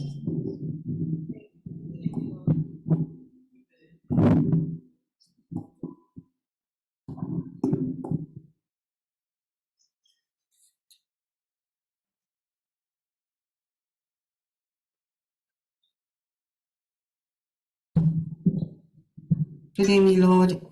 Good day, ladies and gentlemen, present and online. Permit me to stand on existing protocol. My name is Joyce Esseni. I'm the head of legal, Alex Ekweme, Federal University Teaching Hospital, Abakaliki in Ebonyi State. I'll be talking on cryopreservation of gametes and embryos in Nigeria. The problems and prospects has to do with informed consent and cryopreservation agreement. There is now a growing trend where ART is welcomed for discussions and persons are not shy to disclose their contribution or participation for good reasons. By virtue of my position and status, I have had people talk about this, even in public places. The fact that parties have certain rights to exercise, which conflicts with another party's reproductive rights, has led to unsettled legal battles over cryopreserved materials. This paper seeks to expose problems and prospects that arise from cryopreserved gametes, that is the egg, the semen, embryos, disposition agreements, as well as make recommendation for a desirable legal framework for ART. It is written from the perspective of the hospital counsel, a medical legal practitioner, and just maybe a prospective patient. Hopefully someday I wouldn't mind freezing my egg or embryo for my 4th or 5th children.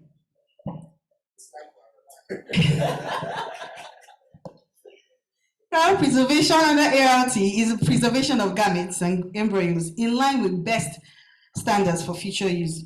It gives regard to reproductive rights, patient's autonomy, and enhances competence and certainty of the ART practices. Cryopreservation has different aspects of law. If you look into it, well, you have the family law, evidence law, contract law, and a lot, contract law and a lot of them. Health law too. Circumstances for cryopreservation. Have reasons why people decide to preserve or store or freeze their semen, their egg, or even the embryo. You have for lifespan, because you can store your gametes or embryo for many decades. It has to do with different laws applicable to different countries. In Italy, a married woman can only freeze her egg. It has to do with only a married woman. Or somebody who has issues with fertility, somebody who has high risk infertility case that can freeze the egg. While in the UK, the ceiling used to be 10 years, but presently steps have been taken to extend it to 55 years. You see that because there is hope, you never can tell the issues that may arise in your life, you decide to cryopreserve your materials. It creates room for donors or parties to make decisions on it.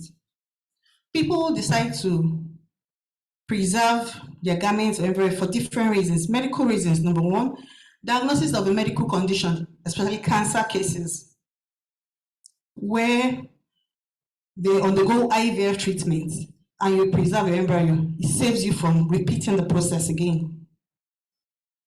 They have social reasons. There are single ladies that decide to just freeze their eggs because they're not ready to think about marriage, or maybe because they don't have partners, or they just want to pursue their career. You have academic reasons and controversial and unsettled issues. Because you know you have issues with your partner and you have not decided yet. For whatever you cannot discuss in public, you will just agree, let's just have this frozen for reasons later to be settled. Uniqueness of cryopreserved materials. Cryopreserved eggs, semen, embryos are unique property which can be stored for as long as the parties desire, relying on informed consent and elements of valid contracts. An agreement can be entered into in this regard. It means that the informed consent that is signed at the beginning of the procedure is not enough. We're saying there's need for alternate independent agreements that will deal with disposition of the preserved materials in the long run. You can also include how you want your preserved materials in your will, how you want it to be disposed of. As long as it conforms to medical and ethical guidelines, you put that in your will. Conflicts. Conflicts arise from cryopreservation contracts. The desire of couples or persons, adults, wanting to be parents, gave rise to ART. And now the high rate of divorce has brought forth the need for us to discuss this. You have transfer of cryopreserved materials, yes.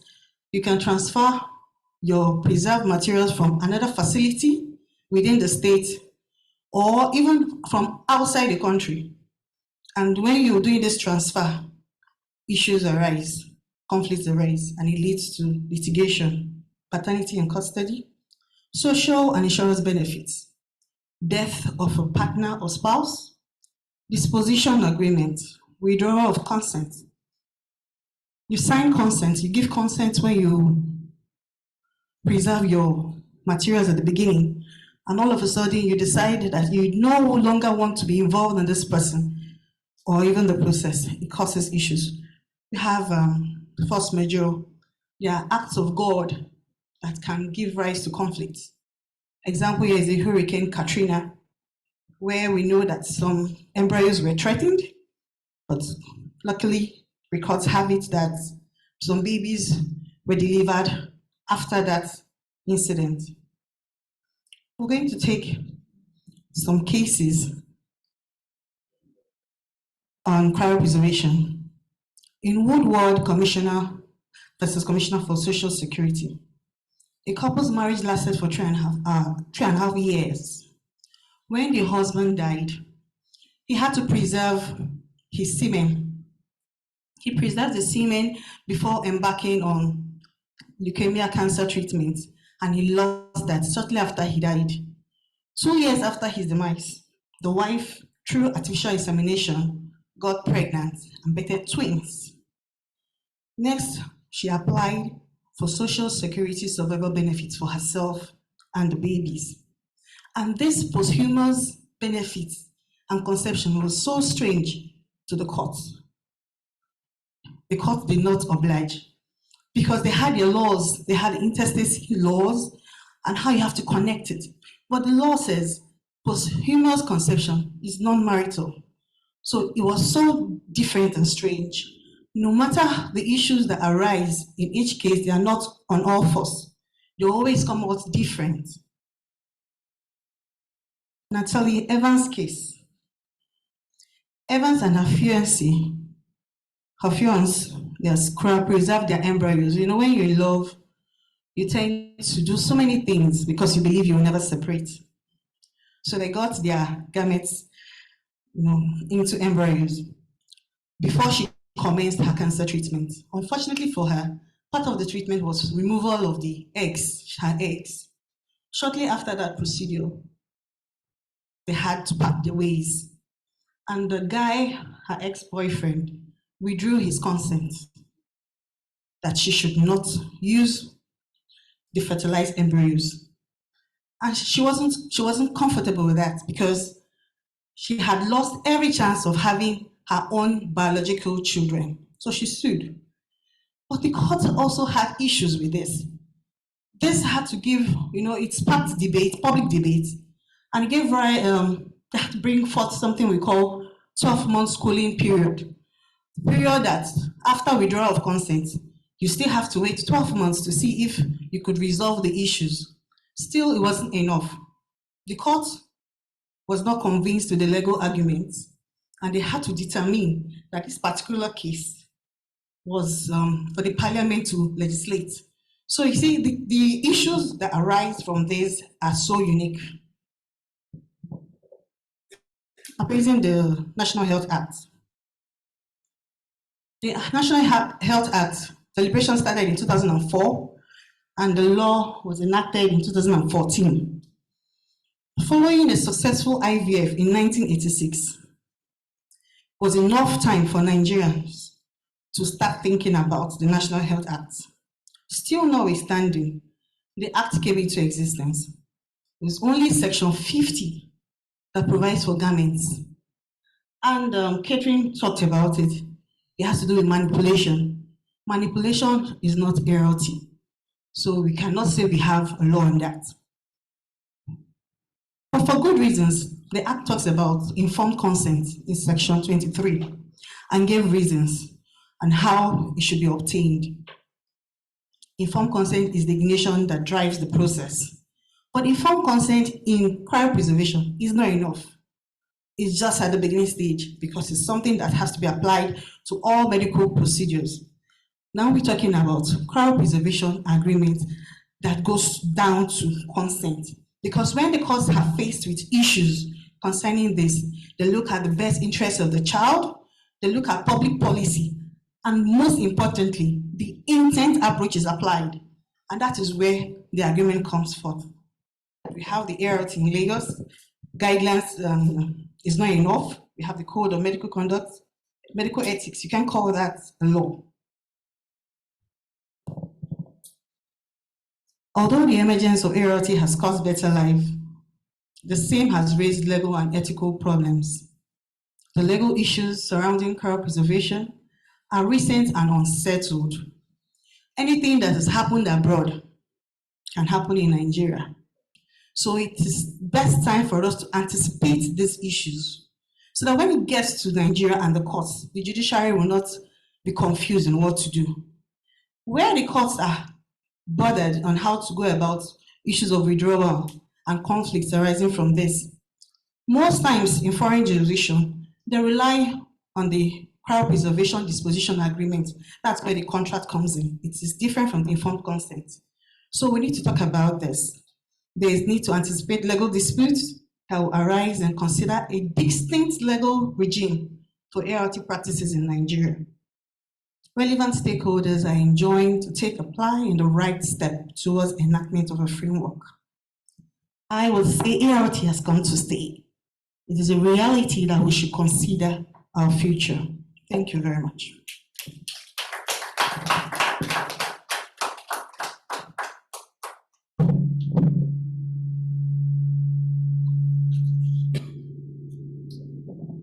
Thank you, Joyce. You have put us through some of the legislation. Thank you very much. And I, for one, I learned a lot from the case law which you presented, although not within this jurisdiction, but those are eye-opener for the judiciary. Thank you very much. The next on my list is Mrs. Nkechi Useni, the Chief Registrar of the Customary Court of Appeal of Akwa Ibom State. She will be taking us through the different approaches courts may consider when determining parenthood. Nkechi, please. Thank you very much, my Lord, and good afternoon, everyone. Just a slight correction, my Lord, and I'm a bit worried because we were all in Calabar for Now Watch conference, and I'm just worried since you see I'm the Chief Registrar of the Court in Akwa Ibom, whether we didn't treat you nicely when you were in Calabar. Yes. Good afternoon, everyone. My approach is slightly different, and that's because my constituency is where usually all the problems that arise from all the issues with ART will land, and that is the judiciary. And everyone has spoken about the importance of legislation. A corollary to that is also the approach that the courts will take, in determining issues that arise from surrogacy agreements, which is my focus this afternoon. We've talked a lot about the problem, infertility, how it affects so many couples, single and couples across the world, and up to 30% in Nigeria. We've talked about the psychological pull to have children. We've talked also about the religious pull, go ye forth and multiply. We've talked about the social pull, how once couples get married, or even now, single people, you're not married, why don't you just go and have a baby? And so all these various factors contribute to make infertility such a big issue. And of course, as with all big issues, there is the opportunity for charlatans to infiltrate the industry, and that's why this is all the more important. Of course, the solution, human beings from time have been curious as to solving the problems that they may be confronted with. From biblical times, we had the story of Abraham, Sarah, and Hagar when Sarah couldn't have a baby, and she went to her husband Abraham and said, look, go into the servant and have a baby and all of that. And I mean, as with most men will say, okay, I'm going to do what my wife wants me to do. And he went, and Ishmael came forth, and when Hagar started carrying shoulder, Sarah said, well, Abraham, it's your fault. And I'm sure as with most men, he'd be thinking, what did I do? Anyway, that curiosity, the tendency for human beings to find solutions to problems that they may be confronted with is the reason why we have ART today and surrogacy. And as some other speakers have said earlier, first, test tube baby, Louise Joy Brown, was born in 1978 in the UK. And in 1989, we followed suit in Luth in Lagos, Nigeria. And it's sad, 33 years after, we still do not have any legislation, you know, for something that has become so rampant. I mean, my Lord had said earlier in her introductory remarks that she believes that the reason for this webinar is a follow-up from the one that happened in Asaba during the NBA SLP conference. And it just, I mean, at that session, there were so many questions. The electricity went, but people were still, you know, asking questions of Dr. Bayomi and Laolu as to, you know, what exactly was infertility questions. And so it beggars belief that after so long a time, there is still no substantive legislation, and all we really have is the Lagos State guidelines, which really do not do much. You know, you can punish. It can punish those who own the facilities where quackery takes place. But we all know that in the constellation of actors in assisted reproductive technology, for example, a surrogate who decides that she wants more money, and if she's not going to get more money, you know, she will decide to terminate the pregnancy. The guidelines do not do anything for that sort of situation. And so whilst we applaud it, we should also recognize the limitations that it has and do something quickly to remedy that. What exactly is surrogacy? And at its baseline, at its essence, is that it's a type of pregnancy in which a woman carries and gives birth to a baby for a person who is not able to. It's as simple as and short as that. And there are different types of surrogacy. And because of the different types of surrogacy, the constellation of actors, it gives rise to the question exactly, who is a parent?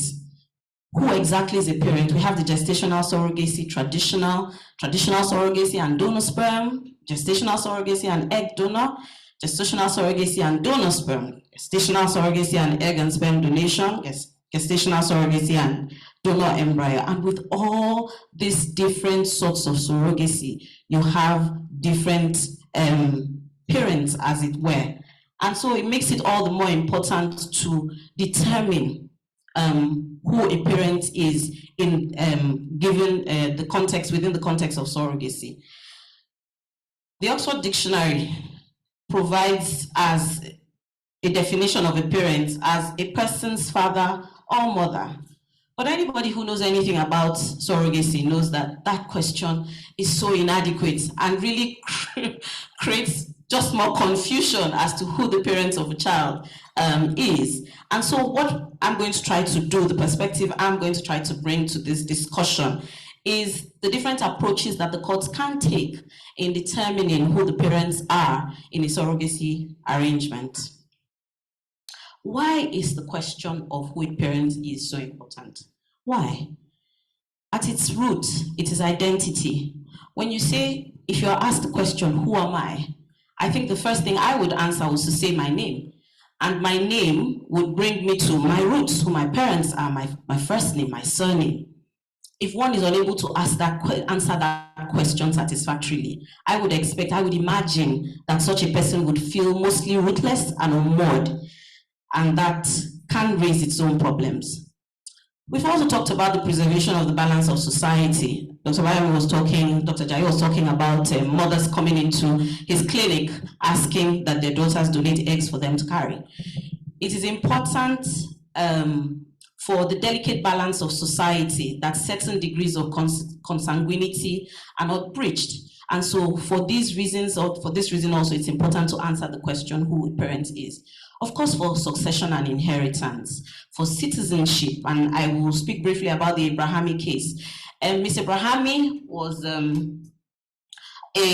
dual citizen, a dual American and Israeli citizen, single mother, and she decided that she wanted to have a baby. With her eggs and an anonymous donor sperm, she had the embryo implanted in a clinic in the US, and she decided that she would go to Tel Aviv to have her baby.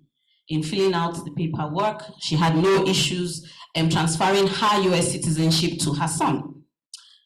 A few years later, she decided that she would do the same thing, but this time she wasn't able to make any eggs, and so she decided that she was going to get a donor eggs as well as a donor sperm. Same situation, went to Tel Aviv to try to have the baby. And it came out during filling her paperwork that she was not genetically related to the child. And citizenship was refused on that basis. And so there she was with a baby breastfeeding, but simply because of the laws in the jurisdiction where of the US, she was unable to transfer her citizenship. It's also important for liability, for example, in tort and under the Child's Right Act. We've talked ad nauseum about how there is really no regulation for ART in Nigeria. There's no point belaboring it, and like I said earlier, other than the guidelines issued by the Lagos State Health Facility and Monitoring Agency, there really isn't much to go on. And like Laolu mentioned when we're in Asaba, what they do now is they have these clinics on the border between Lagos and Ogun, where the jurisdiction of the Lagos State Health Facility and Monitoring Agency can't get there. And so people are finding ingenious ways to beat this legislation. What's a surrogacy agreement?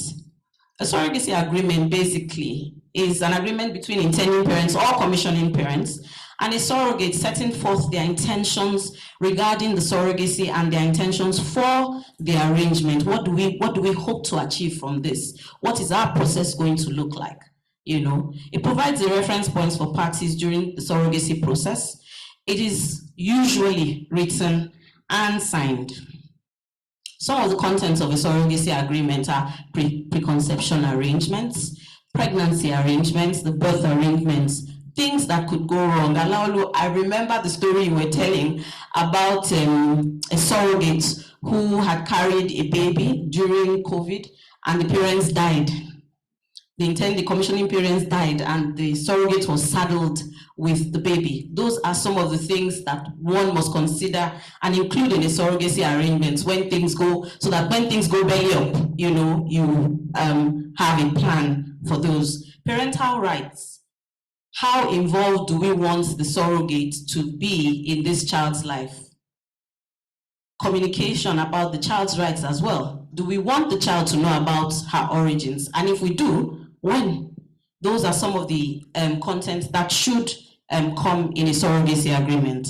And now I'll go very quickly to the different approaches for determining parenthood in surrogacy arrangements. The first one is the biological approach, where you carry the baby, you are the mother.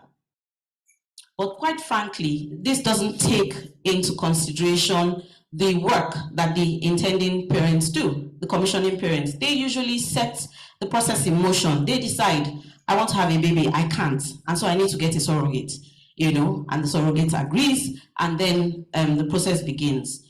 And so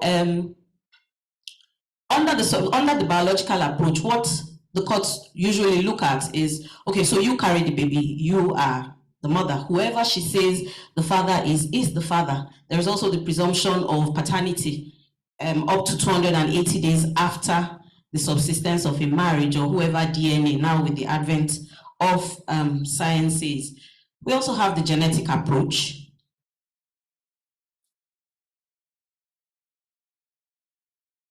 We also have the genetic, so in addition to the biological approach, this position, the biological approach, is the one adopted in the UK, where the position under the Human Embryology and Fertilization Act of 2008 is that whoever the gestational mother is the mother for all intents and purposes. Her name and whoever she says her spouse is or her partner is who will appear on the birth certificate. And the process for making a parental order, that is transferring parenthood from the woman and the man, usually cannot start until after 6 weeks. And so at any time during that process, and even up to 6 weeks after the birth of that child, the surrogate can change her mind and the law will be on her side. We've also talked about, this was the position in the case of Baby M, where the court said that even though Ms. Whitehead had agreed to be the surrogate and had a change of heart, she and Mr. Stern would be the parents for Baby M. The next approach is the genetic approach, where the courts in some jurisdictions take the view that whoever owns the genetic material is the owner of the child. And what this means is that some would say that it doesn't take the stress of gestation, into consideration in deciding who the parents are. It says that all the court takes into consideration in this case is who the commissioning parents are and what they want, and they would therefore uphold what the surrogacy agreement says. The third approach is the impute and labor approach, and this approach was developed in the case of Johnson and Calvert that was mentioned earlier. And under the California laws where this case came up, motherhood can only be determined via either who owns the genetic material or who carried the baby. And in this case, the mother provided the genetic material whilst the surrogate carried the baby. And so the court had to go beyond that and say, look, this impute or labor approach will take into consideration who set this whole machinery who set it off, and in this case, it would be the commissioning parents. And so the court awarded the parental rights to them. I would contrast this with the Robert B. and Susan B. case. And in that case, the court was unable to take this approach because in that case, Mr. and Mrs. B had gone to a fertility clinic and they decided that they wanted to have a baby. The embryo was formed from Mr. B's sperm and a donor egg. And a mistake at the fertility clinic meant that that embryo was implanted in someone else, a single woman who came to the same fertility hospital because she wanted a baby. And so the courts were presented with the conundrum. Here you have intending parents who wanted the baby and another intending parent. And so the court in that case did something novel, decided that the parents of the baby would be the man whose sperm created the embryo and the gestational mother. And so exactly, the Solomon, so two strangers became parents of a baby. And those are just some of the situations that you can be presented with under a surrogacy agreement. I'd also like to talk briefly about the Buzanka case. The Buzankas decided that they wanted to have a baby and contracted a surrogate to help bring their desire to birth. And during the pendency of the pregnancy, they separated and the man filed for divorce. And in his papers in court, he said that there were no children from that union. And the woman said, hang on, no, there are actually kids. We contracted someone to carry this baby. And the courts of first instance said, well, the surrogate, of course, didn't want the baby. And they had gotten the embryo from anonymous donors. And the court said, well, okay, you, the surrogate, you don't own the baby. You, the Buzankas, too, do not own the baby. But Mrs. Buzanka appealed. And on appeal, the court had to agree with her that since she and her estranged husband had set the machinery in motion for bringing that child to birth, they had to, be named as parents, and the man had to pay the maintenance for that child. The last approach, which is probably the oldest, but as with all things, there's always comes full cycle. Everybody talks now about the best interest of the child, and this is the approach that in every situation that comes before a court, the court must take into consideration first and foremost what is in the best interest of that child. And this approach was adopted in Doe and Doe, where both parents had had a baby via surrogacy. And when they separated, when the child was 7, the couple separated and filed for divorce. They initially agreed on joint custody for the child. But the embryo from that child was formed from the sperm of the man and an anonymous donor. And when they went to court, the man said, no, she is a non-parent. I am the parent. This child was from my sperm. And they eventually divorced when the child was about 14. And the court had to say, look, in these circumstances, what is the best interest of the child? The woman might be the non-parent, but this child has lived with her and has indicated the willingness to continue to live with the mother. And so the court upheld the custody arrangements that they had in finalizing their marriage.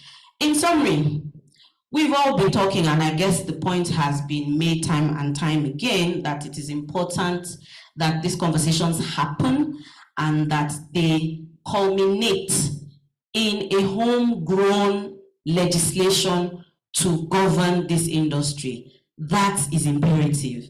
It will shine a line on the industry and make sure that best practices are instituted, and hopefully unearth some more of the charlatans who are preying on desperate commissioning parents.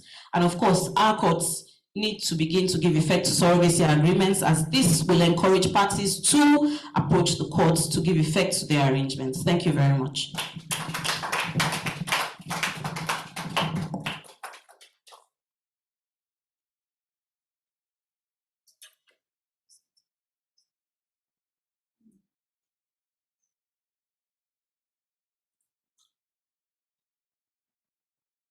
Thank you, Nkechi. Like they usually say, we have drunk from the wealth of your experience on this topic, particularly myself. And what I've taken away is that there should be a homegrown legislation in Nigeria. I'll give an instance. With the Administration of Criminal Justice Law, the Act first came into existence, then the states took a cue by enacting laws in their states. But you see, what most states did was to copy from Lagos. And you know, they didn't put into consideration the culture, the diversity, and all, which is peculiar to each jurisdiction. So there seemed to be a problem in some of those laws in some states. So Nkechi's advice is very much accepted, in the sense that in legislating, you must put into consideration the peculiarities of that jurisdiction. It mustn't be that all states will have the same legislation. Because you know that what happens in Nigeria, Lagos, like one lawyer told me in court, Lagos is abroad. So whatever Lagos does, everyone copies. Thank you very much. And that the courts will give effect to surrogacy. Like I said, I believe the family court in Delta will be handling issues of surrogacy. And I hope that all other states will take a cue from there. Thank you very much, Nkechi. The last but not the least on my list is the guru himself, because after the Asaba conference, or during the Asaba conference, all the questions were thrown at Lolu. So today, I don't know what the participant will do with him today, but I know he'll give a good account of himself. Barrister Lolu Hussein is the next on my list, and is going to take us through the legal and ethical issues in assisted reproductive technology. Lolu, please.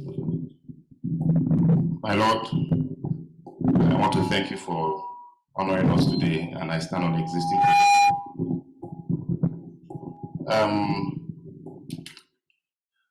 You know, where there is no legislation, there is no law, there can't be a crime. I remember the story of the guy that donated his kidney to his friend. Then a few weeks later, they had an argument, and he storms his friend's house and says, "I want my kidney, give me back my kidney." You know, so I'm just going to bring up probable questions that might assist us with legislation.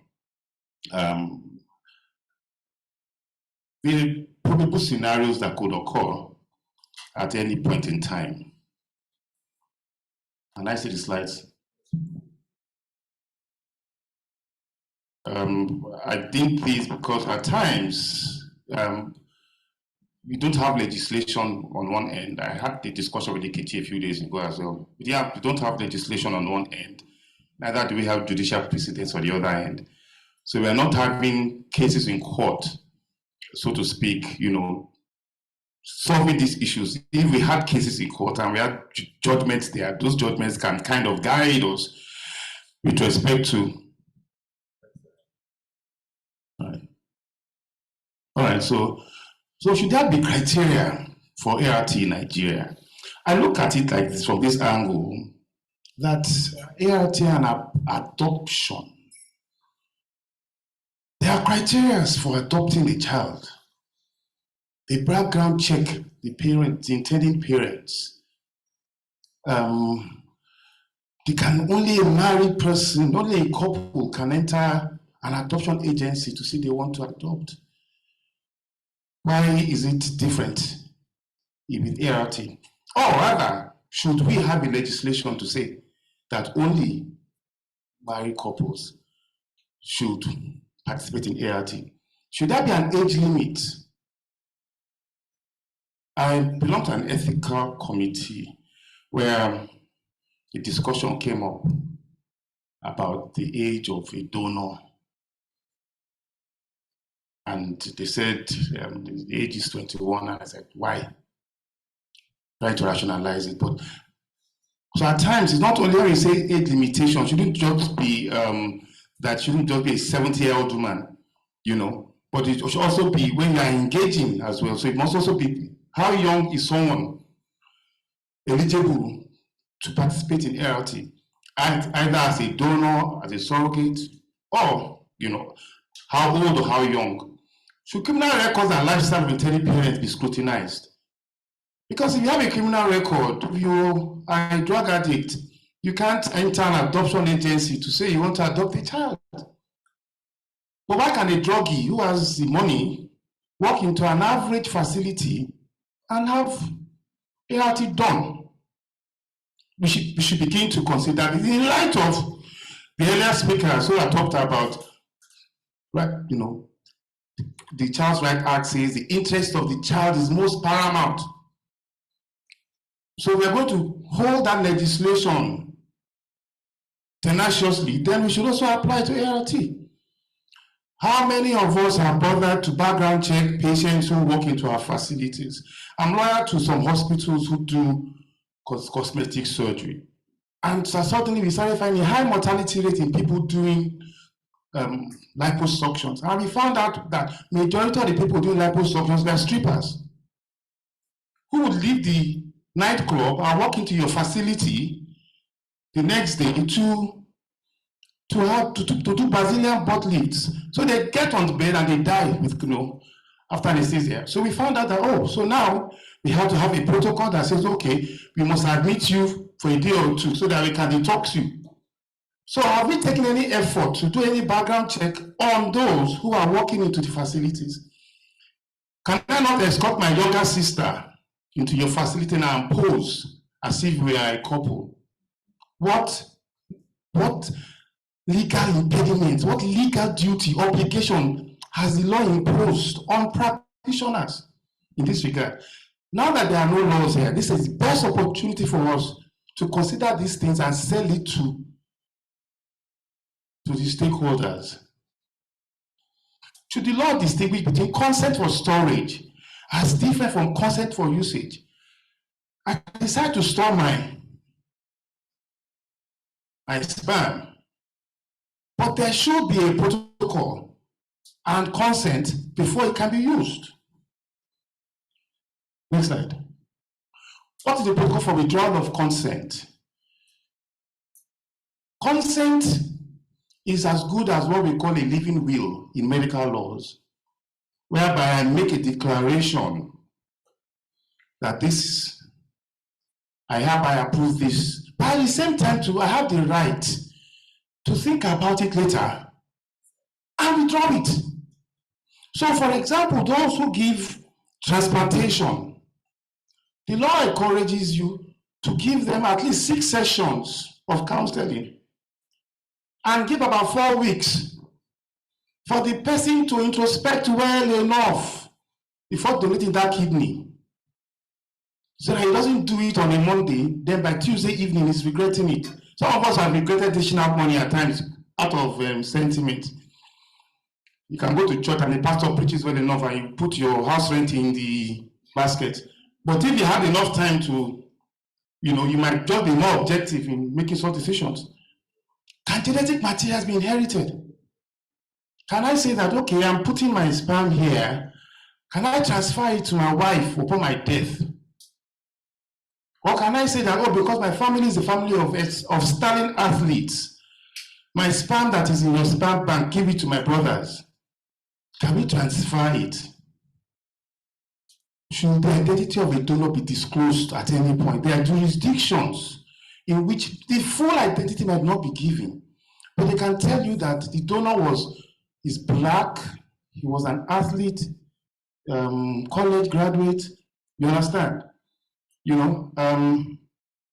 There's a website in Nigeria here where surrogates go there and say, I'm willing to carry a child for you. I'm a basketballer. I'm an undergraduate, I'm 25 years, that kind of thing. So should the child at some point in time be able to ask some probing questions later in future? Or should we just block it totally? We found out empirically so that people usually ask questions eventually when they mature. So do we give them the opportunity, even if they don't know the identity of the person, to at least have a little idea of where, particularly with genetic footprints and things like that, they might need to just know, what ailment bedevils that person's genes. Can a donor claim parenthood? I told you the story in Asaba of a client of mine who approached a young man in America to be a sperm donor for her. The guy donated sperm and suddenly wanted to be involved in the life of the child. And the woman felt, no, I don't want this. So this guy, also a Nigerian, but he's documented, went and called the authorities, the immigration, against that woman who was actually undocumented. The man was deported back to Nigeria on their way to get, stop, that's my child. And guess what? They did DNA, matched. And they deported the woman back to Nigeria, leaving the child. So we must, just like the Lord said, understand the bestialities of our people. Here, it might be a tough thing for the donor to have direct access to the commissioning parents, but we must have the legislations in this regard. I still find surrogacy agreements enforceability a bit of a debatable issue because of existing legislations that borderline criminalizes it. But it will be fun to test it in court. Is a child a chattel that we are agreeing to transfer? It's not a phone, it's not an Android. So, we must be able to, those are the things that eventually to this kind of discussions must be discussed for an actual legislation to come out of it. Can you enforce an illegality? Can I pay you money to go and rob? Can I, that kind of thing. So those are the questions that will be, that will be answered. And again, there are existing legislations. There are existing legislations that are already existing, aside ART, that might appear to limit ART. Look at section 48. A tissue, blood, or blood product shall not be removed from any living person for the purpose of merchandise sale or commercial purposes. But we all do know, I remember very well, people will donate sperm and will get paid for it. So I advise our clients at times, don't call it being payment for being payment for egg donation, you understand, because it totally criminalizes it. And the law puts a penalty there of 1 million naira. Or go to jail, or both.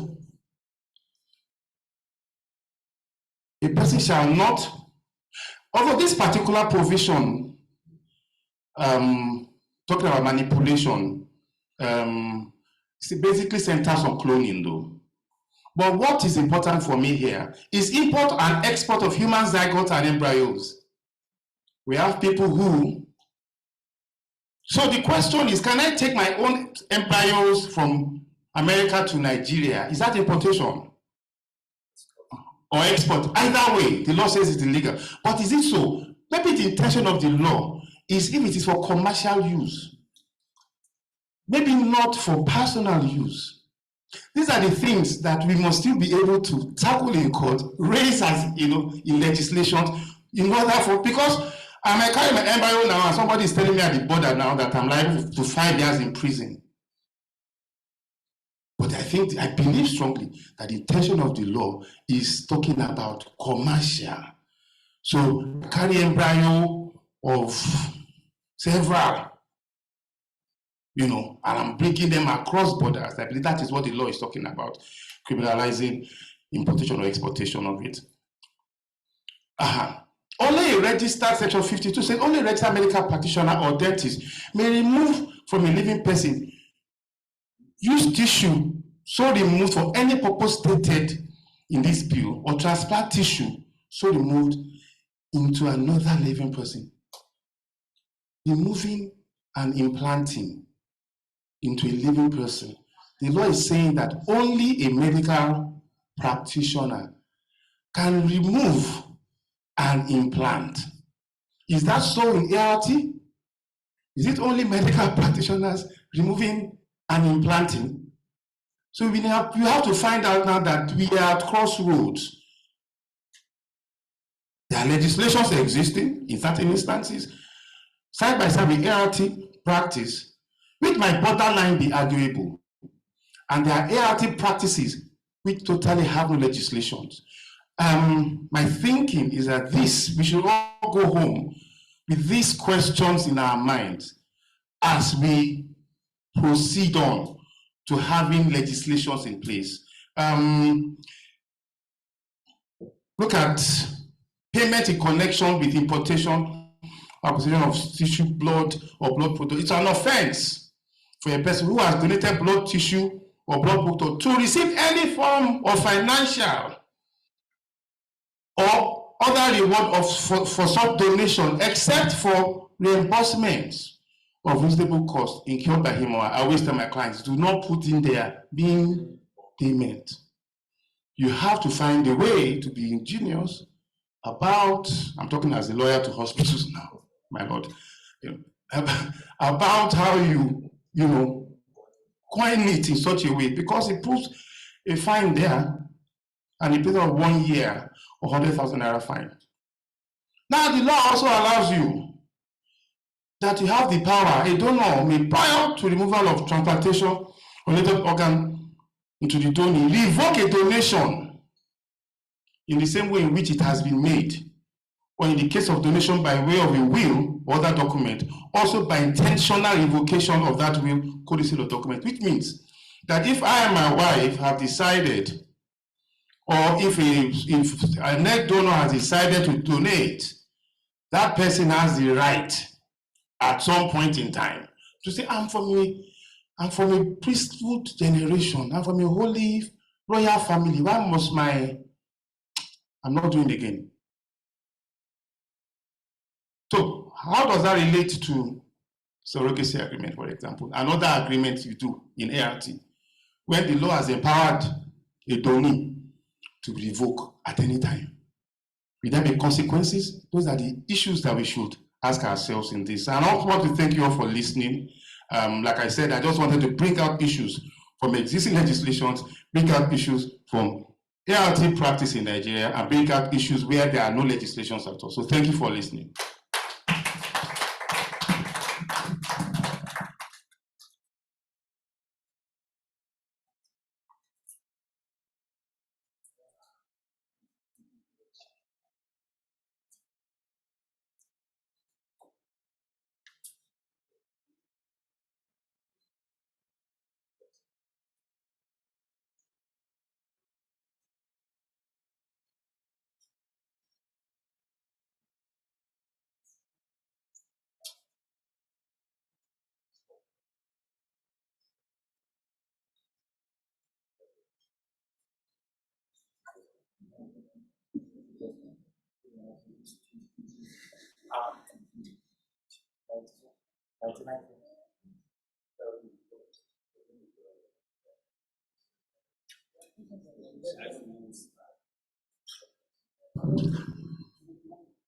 Thank you, Lulu, for the brilliant presentation.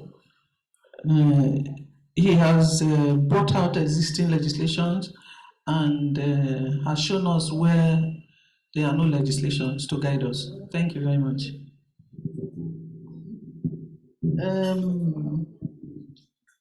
The moderator tells me that we have limited time for Q&A, question and answer from the participants. He will make an announcement in that regard.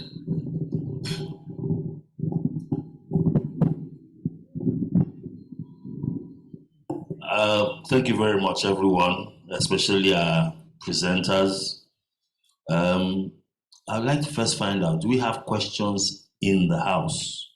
We have nearly 100 questions online, and we had anticipated that, honestly, we had. So one of the things we have done, and I'd like to make this announcement to everyone online, that we've taken note of all the questions you have online, but please take this email address. It's legalassistedconception @gmail.com. Now, because you've registered for this program, it means that we have your email addresses, but kindly drop your question on that email address. Send it as an email to legalassistedconception@gmail.com. What we will do is, for every question, we will send them to the relevant parties to answer those questions. But we'll take about 25 minutes of questions so that we don't keep you online for very long. 100 questions means that we'll be here maybe just before the ark Noah came to shore. We'll still be here just to allow the ark to settle down. So to do that, we will take about 25 minutes of the questions. So we're out of here about 2:30, and then we will answer all your questions and send you the responses to each of those questions. So I'll, Kingsley, just click so I see, open it up, and we'll take the questions. Start from the first one. Just roll to the top. We'll start from the very top. Look at the Q&A. Oh, okay. This one says, please, I'll need the slides. Okay, so we can see that's just a comment. We're going to send everyone who has registered. I will look at the slides. Are they okay? We'll do that.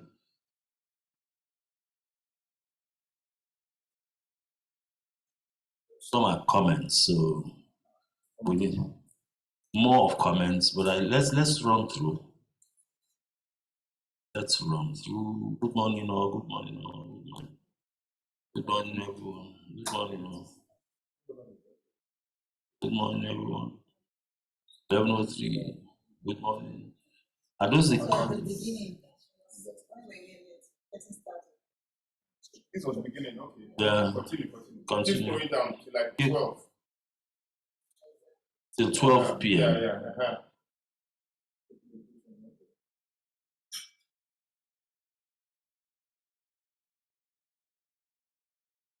Okay, let's go on.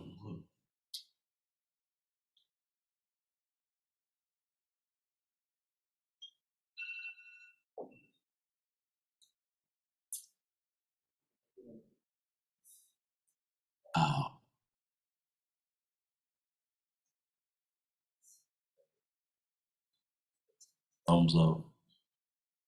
Nice way to access homegrown legislation, kindly and access. Okay, is Lagos State in particular? Okay, I think Emeka Irem says, I know there's currently no legislation in Nigeria, and there remain social considerations and implications. So advocacy for a quick passage of the surrogacy and other related bills pending before the National Assembly. I think cryopreservation will form part of it, Also, there's need for regular education on all cell genomics. In the absence of an enabling law, the courts would ordinarily interpret the contract and where negligence is alleged, invoke basic principles of fault. That's a comment, I think. It's a comment. Let's run through.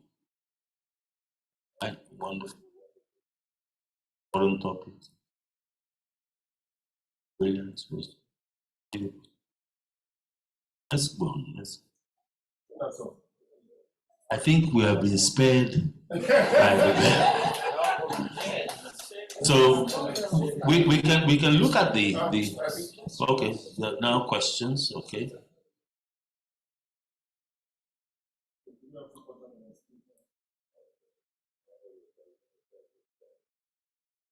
I think that's Mr. Amos.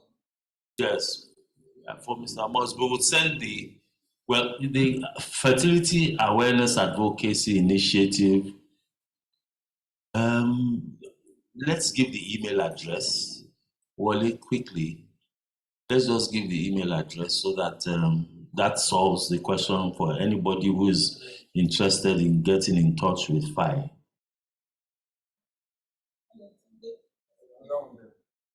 Ayotunde Ogundare.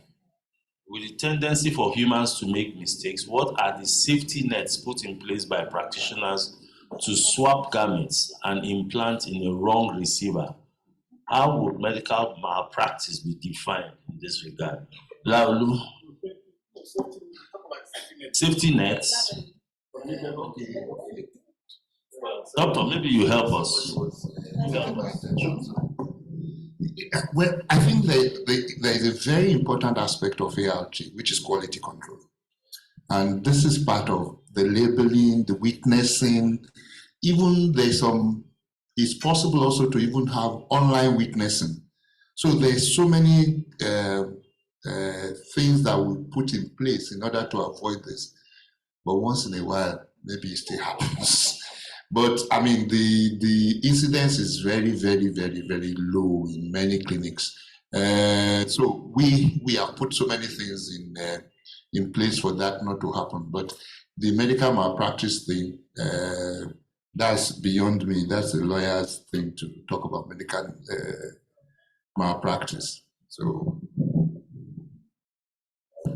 yeah, on the issue of malpractice, yeah, of course it does happen, but usually the test is the reasonable man's test. Basically, you try to find out what a reasonable fertility expert would have done, particularly if this particular one falls below expected standard. So like I said, if there's improper labeling, if he can prove that he didn't take due care in ensuring that he didn't avert this mistake, then it can be termed negligent, not even malpractice, it's termed negligence, which is a higher threshold than mistake.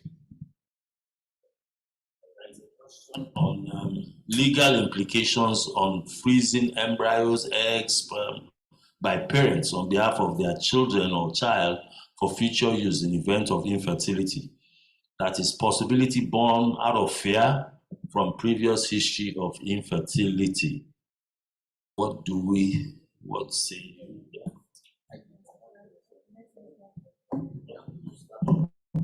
Yeah. Well, I think that started happening in Nigeria. I have quite a number of parents that are actually paying the bill for their daughters who are storing their eggs. So I think it's something we should actually look forward to if parents can support their children in this, because it's better than having a horrible marriage, because some people are running into marriage and they're having children for idiots now, who call them, because the only reason why they call themselves fathers is because they have sperm count. So I think if we can do that, if we can spare our daughters that agony, it's a good thing.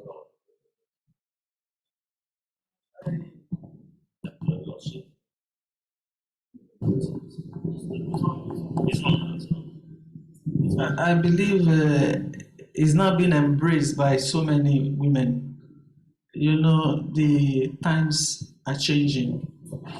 I recall there was a female whose name was not mentioned for privacy, who wanted to know from doctor if she could freeze her eggs, if you recall, in Asaba. So I think it's a welcome development for women, so that in future they do not suffer indignation and reproach because they do not have children. Thank you.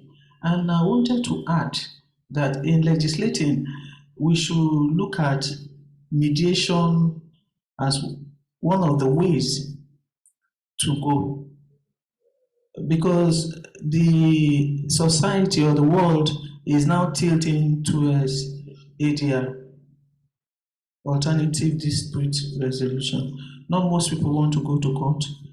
We have a multi-door courthouse in Asaba, and most litigants are going to the multi-door courthouse to settle their disputes, which of course the courts must give legal backing by making them judgments of court.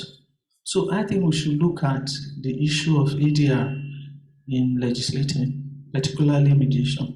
Thank you.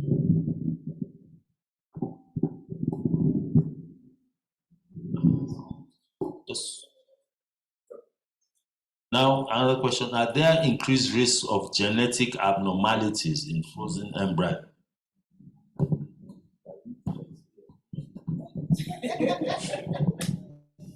Well, one should be careful about new things. So I won't say, so far, none. But we're watchful and waiting and looking at what we can see in future. But if you know how cryopreservation works, then it's not likely to be so, because what it does is that all biological processes stop when at the temperature which you freeze. So it's not likely.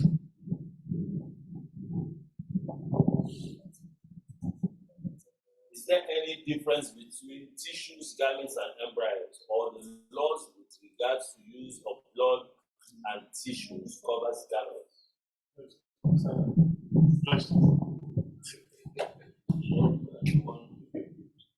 Yeah, we talked about cryopreservation of gametes and embryo.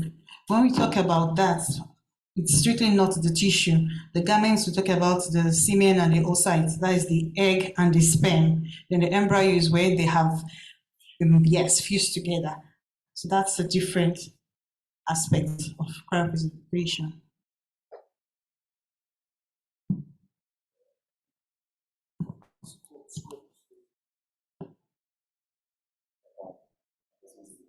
One of the speakers spoke on discouraging surrogacy and IVF for singles.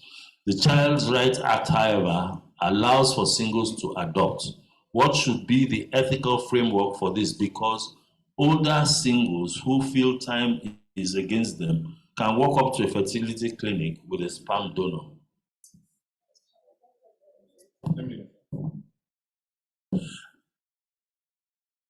I was comparing with adoption, and at times we can even have conflicts between state legislations and national legislations as well. For example, the adoption process in Lagos is tedious, to say the least, and I'm being very, very generous. Aside from them having various interviews, you can't adopt a child less than a year old. They subtly insist that you must be a couple. You understand? So my own analogy was comparing it that if you could have such regulations for adoption, why should we consider, or why should we not consider, for ART as well?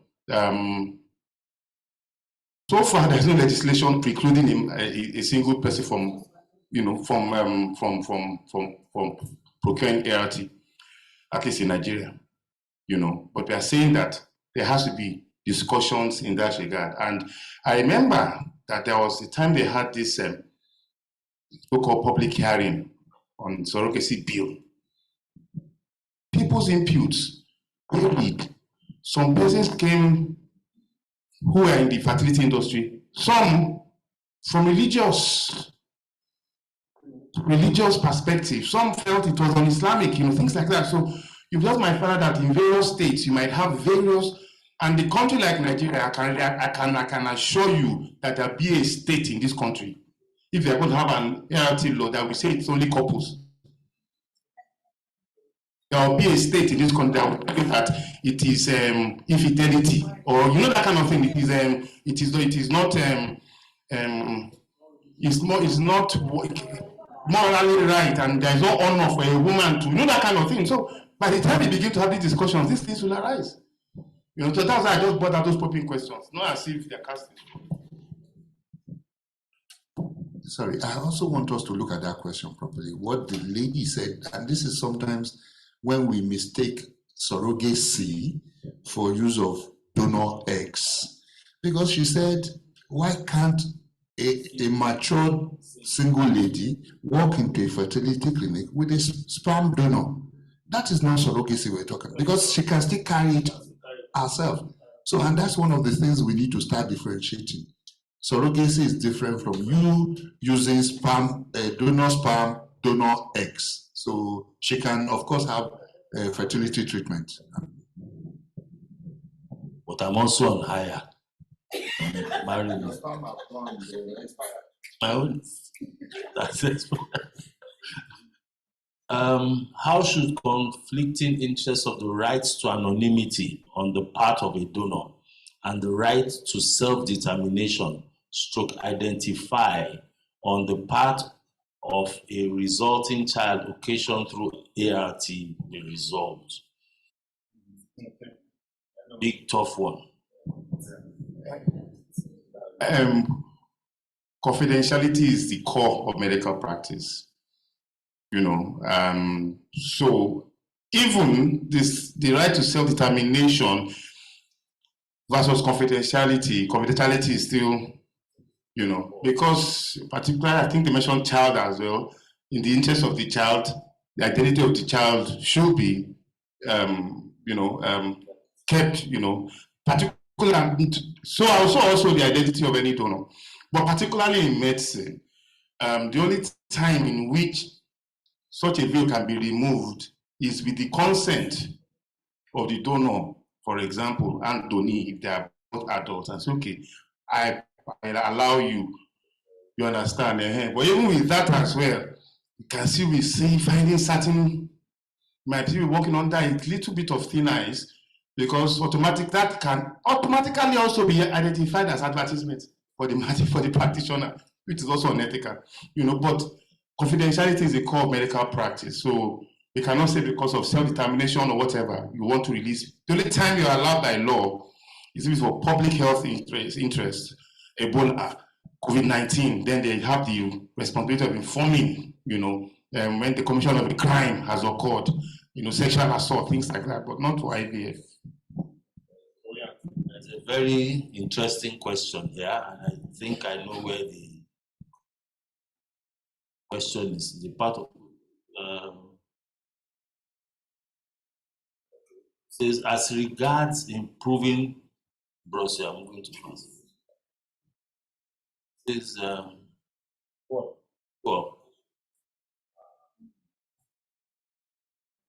okay, yes. As regards improving fertility outcomes, can there be a form of collaboration between natural health practitioners? Can I give them their real name?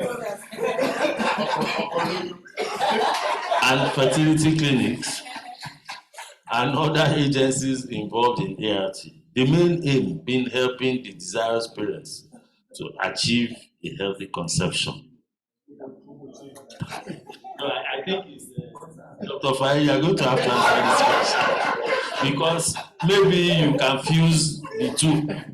But I know that you are on one side. But help.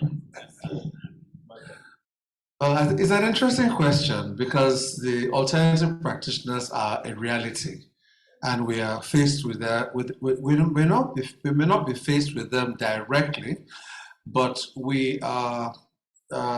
They are definitely part of the ecosystem. Patients come to us, and at the same time, they go to them. Not just for ART, for things like fibroid. To tell a woman she has fibroid, she'll disappear. And then she'll come back in 6 weeks and hoping for a different result. She's taking a lot of herbs and all kinds of things and concoctions, and sometimes she comes to harm.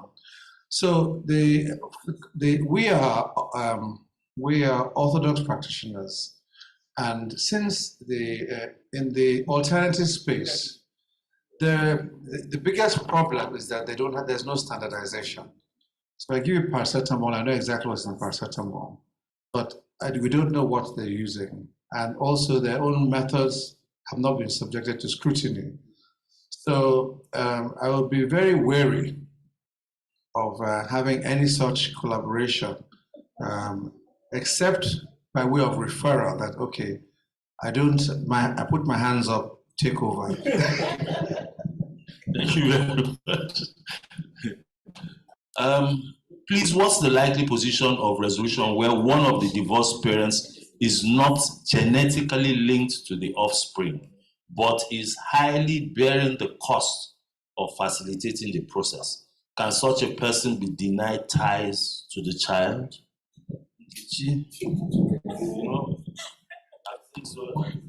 Exactly. Well, very interesting, but one of the cases that I mentioned is very similar to this question. And I think the approach that the court ought to take is to try to determine who is the commissioning parent. You know, if I decide I'm unable to have a child, and because of that I institute a process, you know, that I want to culminate in my having a child, then I mean, the courts, that can't be overlooked. But as with all things, what is the best interest of the child? What exactly is the best interest of the child?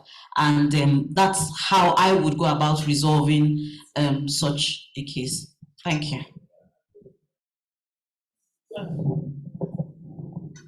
Okay, thank you. Yeah, there's a life experience about this. A couple came to have IVF. Donor eggs, husband sperm. Apparently the woman is well-to-do, so she was going to deliver in America. And she has a good business here in Nigeria. So I think that's the main reason why the guy came to her in the first place. Thinking that when the woman goes to America, he will get the company. I think the woman got wind of it. So when she was going to deliver, she handed over her business to her sister. Then all hell. Then it was in America when the woman came back, and then the man started misbehaving. So one thing led to the other. The man packed out of the house. The next thing, went to court and said, look, this woman is not related to her children. These are my children, and I want to take them away. And so they started this court case, and the woman ran to us. We wrote what transpired, and then the lawyer told him that he had a bad case. And then he withdrew the... But what I don't understand women is that they're back together now.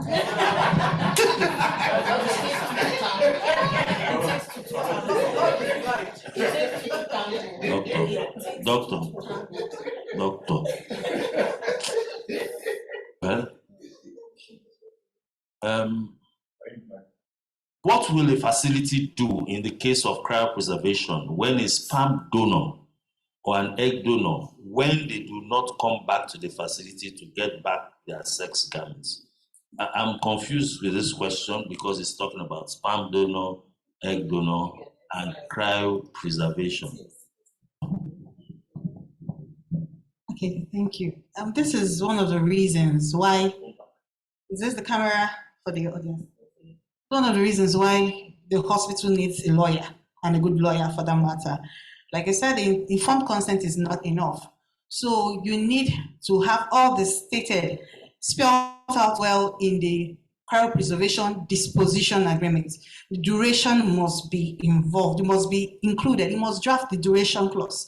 So you now have to tell yourselves what the facility would do. Is that after a certain period of time, they decide to thaw the embryo or give it out to an anonymous couple.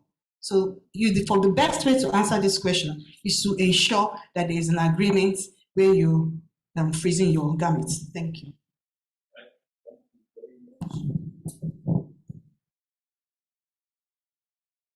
Okay, this is pretty. So my concern is with Down syndrome clients who are still under the care of their parents. What does the law say about assisting the male child during production semen? Is he in the right state of mind to give consent?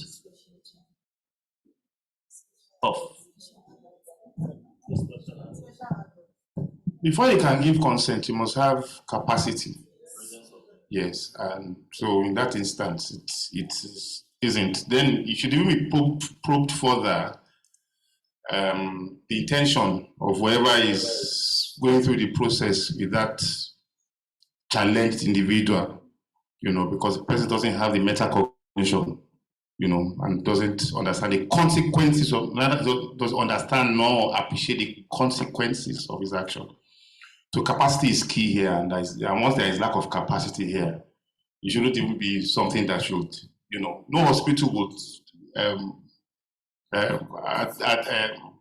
treat such a person, with that kind of ailment. I really seriously doubt it if that would be an option for a hospital because of legal capacity that the person lacks.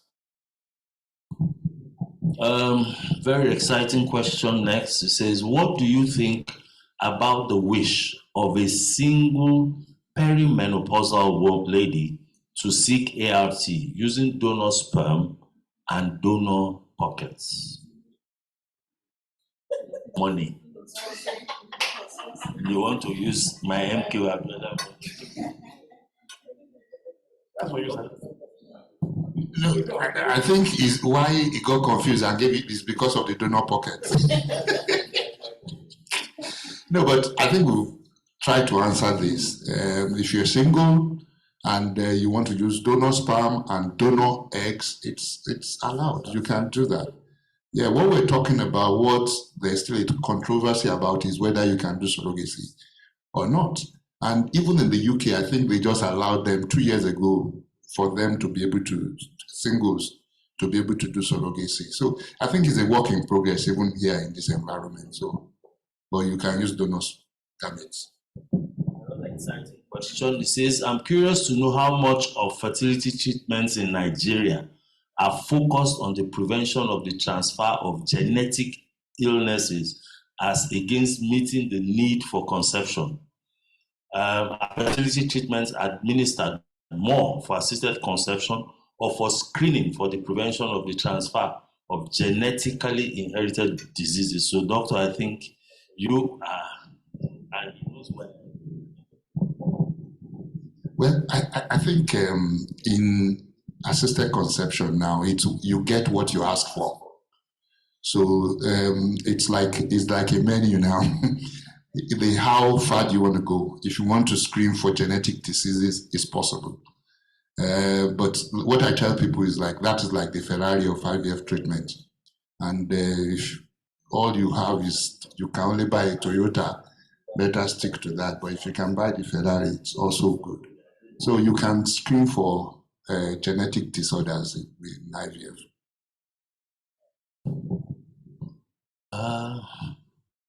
I gather that agreements should be reached between the commissioning parent and the surrogate mother. How does this happen when the surrogate mother is supposed to be anonymous to the commissioned parents? Laulu? Oh, okay. You're in the house. All right, thank you very much. There are two types of surrogacy as relates to the patient. You can either choose to have anonymous surrogate or non-anonymous surrogate. So it really depends on what option you choose. So does that answer the question? All right, thank you.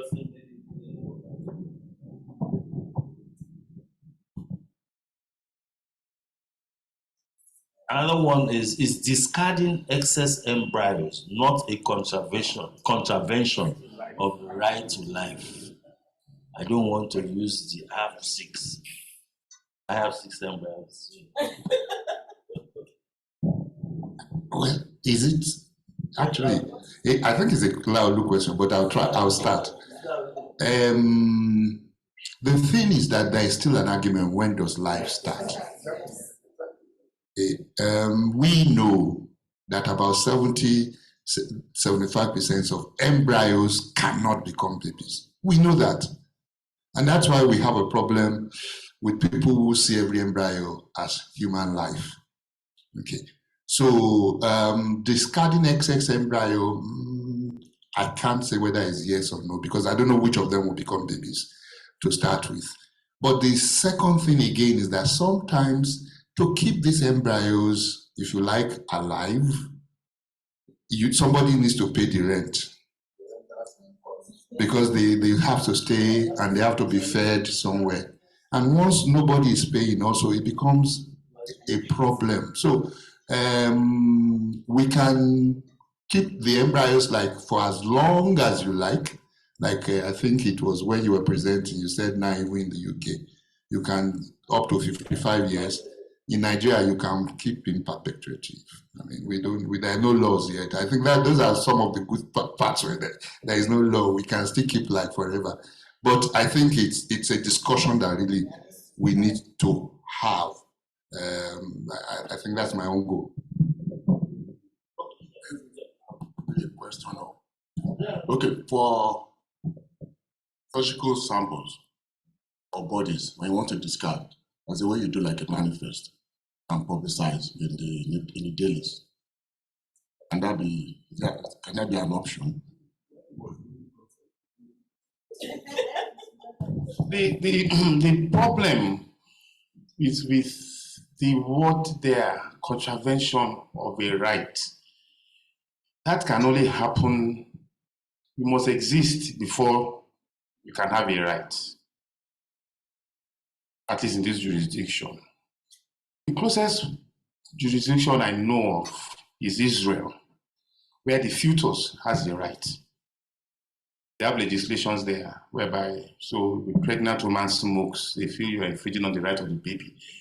But we haven't even recognized a baby yet as an identifiable individual who has a right yet, talk less of an embryo, you understand, so we haven't yet expanded to that. But the only place that I know where the fetus is seen as a citizen is in Israel, where they feel that, okay, so once is already, they feel that it's a living being and it has a right, that kind of thing. So even that kind of child, when he's born deformed by virtue of the mother's lifestyle, the mother has it. The child, the state can prosecute the mother for living a harmful life, leading to abnormality in the but not here yet. We are not even those alive.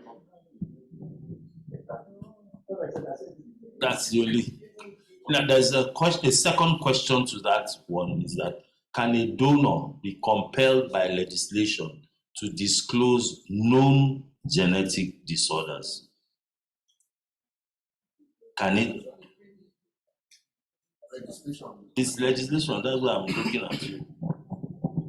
I think it will come under the concept of full disclosure, and that's why in certain instances, certain crimes, you will say, even though they don't disclose the identity, they will say he's an athlete. He was black man from southwestern Nigeria, 6 feet tall, that kind of thing. So at least you can have an idea. It also, and I also said it in my presentation as well, that for genetic footprint as well, and I believe that certain level of screenings too also go on during this, before this process is commenced, but those are the kind of things as well that we need to have in the legislation. You understand?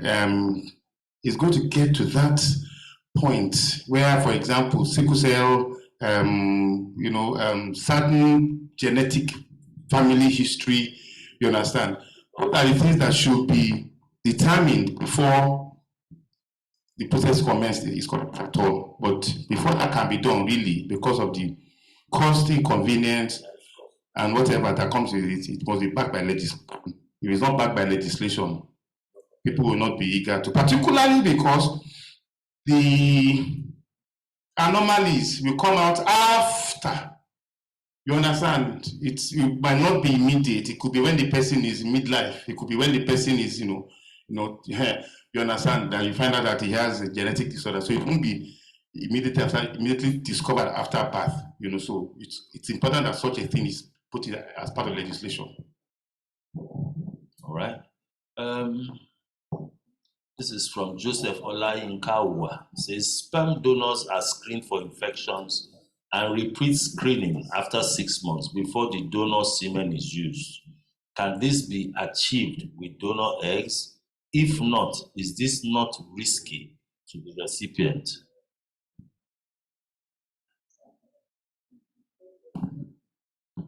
Yes, that can be done, but actually something simpler can even be done. We have what we call a compatibility genetic testing.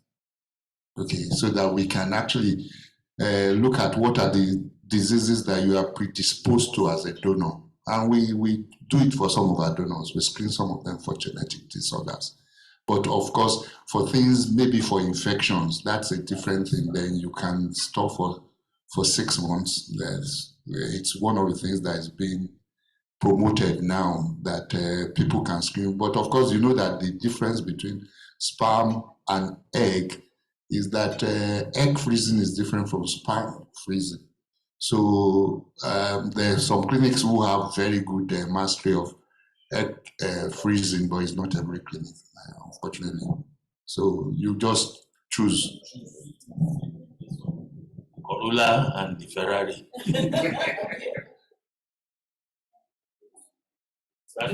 Oh, fantastic. Praise the Lord. Hallelujah. Okay, yes. I said there are questions in house. I think this question should go to Dr. Bayoni.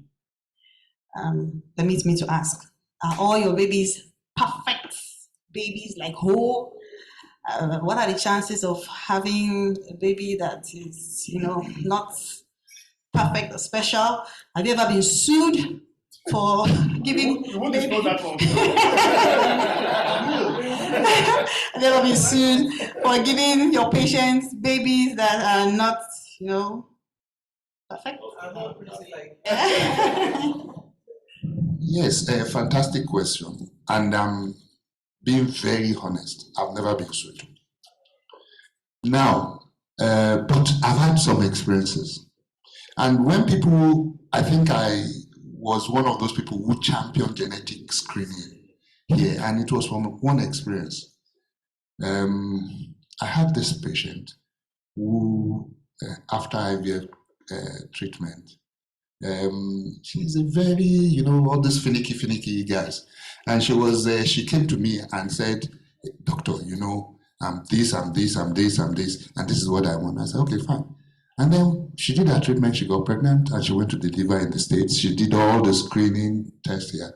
Baby was supposed to be normal.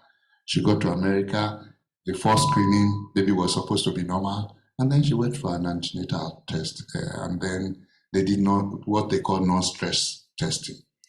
And lo and behold, she was just 32 weeks. Then they saw that the baby's heartbeat was not good. And they decided they were going to deliver the baby there and then. They delivered the baby. And that's when they now saw that the baby had congenital abnormality. And it's incompatible with life. So she had practically had to wait for the baby to die, because she couldn't take the baby home. It was incompatible with life. And then when she came back to see me, she said, the doctor said, if she had had this was many years ago, she's gone to have another baby from us after that. Now, if she's had this, probably this would not have happened. And that I took to heart. And that's why we started doing genetic screening for people who want to have it anyway. So yes, I think we've had that experience. And it's not even one that we have babies with congenital abnormalities. We've had some with therapies, minor things like the leg is just bent, which over time went away. But we had also one that was also very severe. So, but most of them you will remember, because the parents will come and tell you, but they know that is not because of negligence. So, thank you. Right, so okay. Have another bomb. Good afternoon. I want to ask Laulu Adebola Olarotimi Lema. I'm a lawyer. I want to ask Laulu and the committee because over the presentation, there's been this issue of no legislation. What is your committee doing? Because people at the House of Assembly or the National Assembly, majority of them are not interested in what you are doing. You are the expert in the field. Why don't you put something together and place before them and say, oh, this is your input. Also put in your own input and enact into law, and we can give it a trial from there. And subsequently, amendment can be coming into it, because when you look at it, there's no how. Let me give you an instance of the Speaker of the House of Assembly in Lagos. He is not a medical doctor. And even if you look at the entire House of Assembly, you have 1 or 2 medical doctors. But their area of specialization may not be in this area. Or they may not even have interest in whether you are doing fertility or so. They are not interested. What they are interested in is money. But this is your own area. If you put something together and play before them, then this can ginger them and say, oh, these people have done all of this. Mr. AG, Mr. Speaker, what can we do to help in this regard? And when they check it and realize that this is something that they can, because one, like you said, in the whole of this country, there's no law. So, and Lagos likes one thing, their center of excellence, they want to take the first. When you look at the front loading in our law as far back as 2004, they were the first person that did it. And as they did all over the country, they copied. In 2012, they moved ahead. All over the country, copy. So if you do that to them, I'm sure they will run with it. Thank you very much.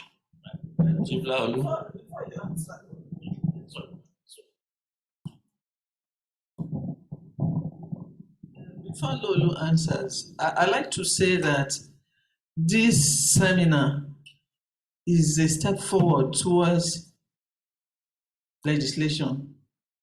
You know, the purpose, I believe, is to chart a course, and then maybe the session on legal practice will be able to raise another committee through Lolu that will look into the laws and enactment, the existing ones which Lolu has shown to us, and where they are lacking, and then fuse them together. Lolu, please. Thank you, my Lord. My dear brother, I really appreciate your contribution. And that is why, at a point, it was important to work with platforms. So the NBA is a viable platform. At the same time, due to the NMA, that's why they are here. The same with AFRH, who are the main practitioners and stakeholders there. We have to go across bridges, you understand, not to work, like Dr. Faye says, not to work in silos. You know, they can't be pushing for legislation. We are grumbling here as lawyers in this ecosystem that there are no legislations. The doctors that the NMA, you know, superintend over are also in limbo. So why don't all of us, including the NBA as well, all of us come together and it's a viable body? So for example, after we come up with a communique from here, and the stakeholders realize that there is virtually no stakeholder that is out missing here. We have the bar, we have the NMA, we have the NBA, we have the specialists in need. You get my point? I think that's a work in the right direction. Unlike what has been happening before, where one guy will just sit in an office at the National Assembly, go on Google, see ART in Yugoslavia, copy and paste it, see surrogacy in Tajikistan, you understand, and just be putting Nigeria and replacing with Tajikistan, you know, that kind of thing, and then we find out that these laws are not generic. you know. So we will make a lot of noise about it. I'm happy that we are having the turnout we have, particularly online. You know, we are happy that even the regular the stakeholders are here, and we are happy that we are getting good responses from them. And that was why we had to do all this collaboration with Nordica, with AFRH, with NMA, with NBA, so that everybody can be on top of it. So we can now use our platform from the NBA, for example, you know, we throw our own leadership, with the leadership of the NMA as well, and AFRH, you know, to now push it further. So it won't be one individual kind of thing. We had a stakeholders meeting when they wanted to pass the bill. They put us online somewhere, and somebody was defining surrogacy for us. And we're like, you understand? And they had, you know, they had suddenly come up with some bills. There were no input from stakeholders. And as we tell them, let us go across bridges. We cannot just work in silos. Let's collaborate together, and we take it from there. So thank you so much we are still coming to you because I know you are a stakeholder in the NBA, you know, so we need more of your assistance in this regard as well. Just as an aside, the Executive Secretary of the Lagos State Law Reform Commission has requested that the communique from this session be passed on to the Lagos State Ministry of Justice. She's actually at a session today at the Lagos State House of Assembly, where she's attending to some issues at the House of Assembly. And she has promised that the outcome of this will definitely affect. I had this personal discussion with her yesterday, and she said it's most likely going to affect the way they are billed, because she says that, look, they recognize that not too much, you know, has come from the input from the professionals themselves. So at the end of this session, we'll be passing that communique to the Lagos State Ministry of Justice, to the Ministry of Health, the Lagos State Law Reform Commission, and the Lagos State House of Assembly. Further push the Hefama too. They are all going to be at the House of Assembly today. That's why the two of them couldn't make it here today. So it's been a very exciting day for everyone. And yes, I know she's going to. I said we are going to Asaba together. Don't worry. These people don't know anything. So we'll be handing back to our chairperson, and she would like give an overview of what she's able to put together. Then I will call on Doctor after she's finished. We have a little way of saying thank you to everyone who has been a speaker here. And appreciate people traveling all the way from Abakaliki. We can appreciate some people who Laulu has been trying to bribe. All the way from Calabar, this Laulu. And also her lordship, you know, all the way from Asaba. You know, it's not easy. Thank you very much, my brother. Thank you very much, the audience. Thank you very much, the participants online. I must say that it's been an interesting session, as it was in Asaba, but more so with the online participants.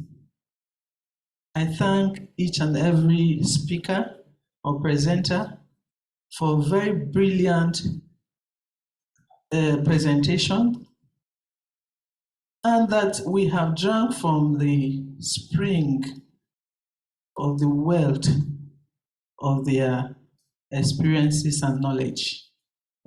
I thank you very much.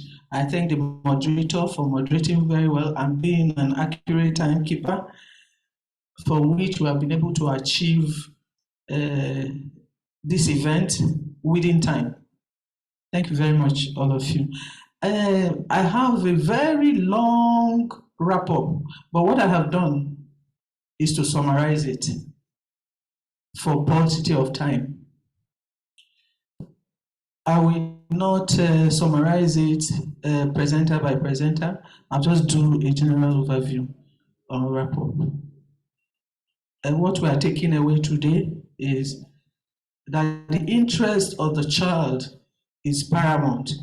All the presenters touched on that, the interest of the child in ART, which is very important. Even in law, the law places premium on the interest of the child, especially in custody matters. Confidentiality is more of medical interest. Is the core of medical interest, like Lolu said, and we all know confidentiality in the field of medicine, the doctor-patient confidentiality. So I believe that that should also have a role to play in ART, particularly in respect of disclosing the identity of the donor. We know the kind of society we live in. That child may be stigmatized, I can assure you, because most Nigerians are not enlightened enough to accept a child who came out of such procedure.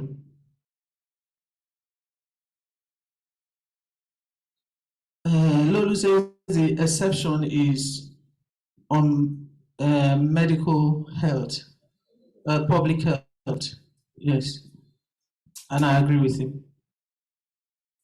The support group and the counselors, I thank you very much. You are the ones that the couple will lean on in times of depression and emotional disorder.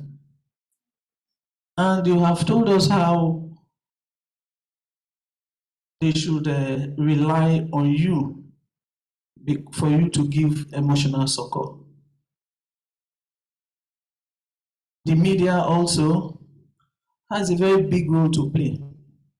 Because if the media says it's white, even if it's black, it is white.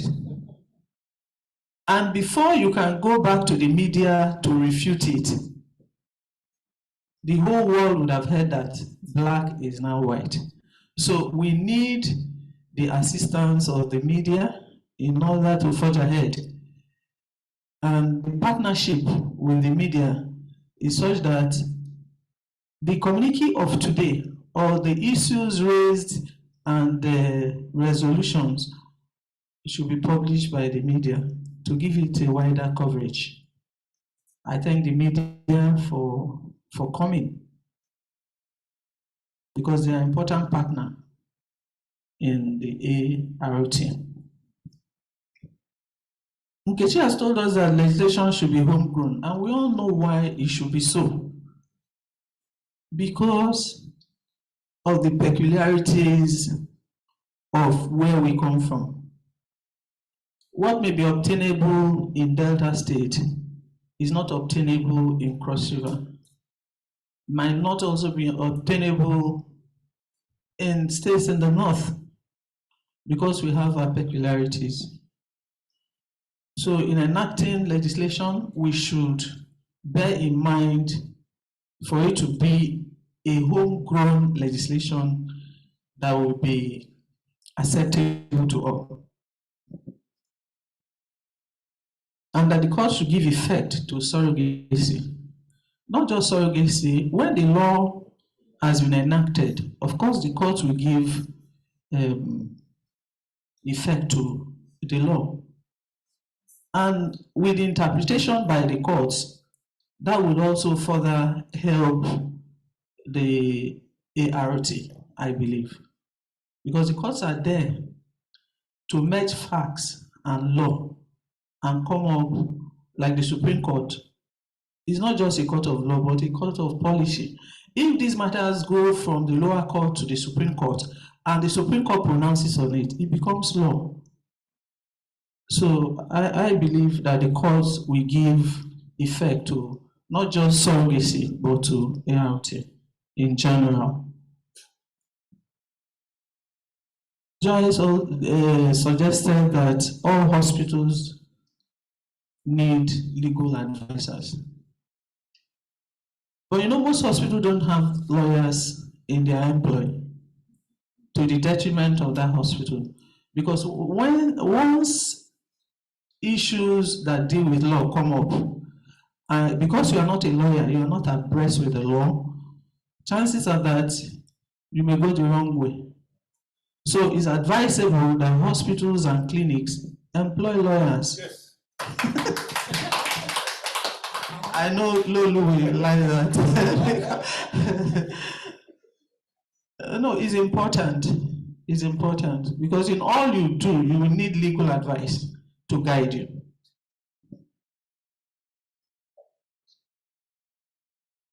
There is also the issue of legal capacity of the donor or the surrogate or the persons who are involved in ART. There must be legal capacity. Is the child able to give consent? In law, a child cannot give consent. Can a lunatic give consent? The law does not recognize it. So also people with special need, unless through their guardian ad patem, we have to also look at that in legislating.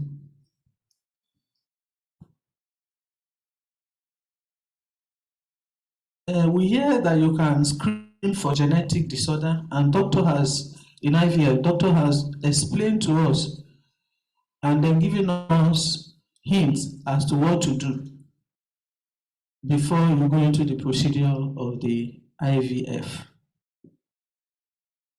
In order not to have babies with disorder. Although Dr. Abayomi and the clinic has not recorded any court cases, but like lawyers, we lawyers, we do everything for the future, not for the now.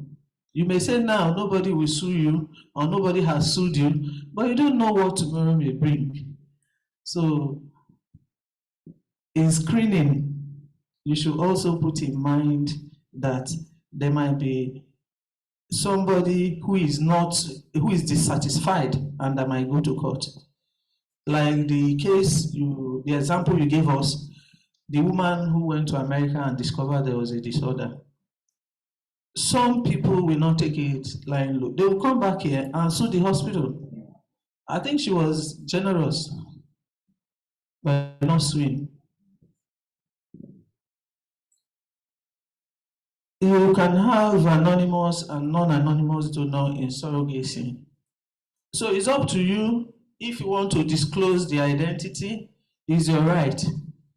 But you cannot be forced to disclose the identity because there must be confidentiality and privacy in ART. That is my opinion.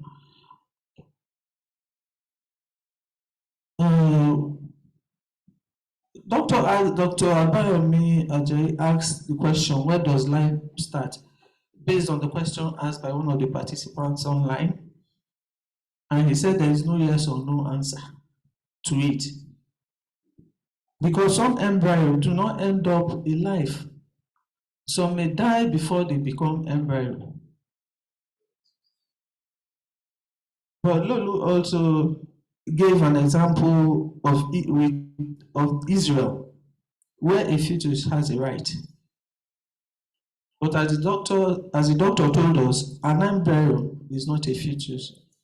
So it's only when it has gotten to that stage of fetus that it has a right in Israel. We should also look at that in legislating. For genetic footprints, the donor should be screened before the procedure. I think the donor should be screened before the procedure. Like doctor said, you want a Toyota for a Ferrari. If you are out to do IVF, you should be out to do all that is pertaining to it in order to have a healthy baby. That's my opinion. So genetic screening is very important. It's also very important to do for the donor to go through the screening to find out whether there is communicable diseases and things like that.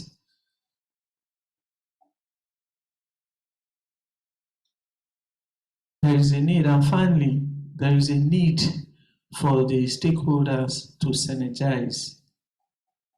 The state, the federal, the judiciary, the media, the practitioners themselves, who are the users of this procedure. Even those who could advise on one area or the other, who do not fall within this category, are also important. And my advice is that all the stakeholders should synergize to come up with a legislation that is acceptable to all. I thank you all for your attention. Thank you very much, ma'am. Doctor, at this point, I'd have to call on you, and we are going to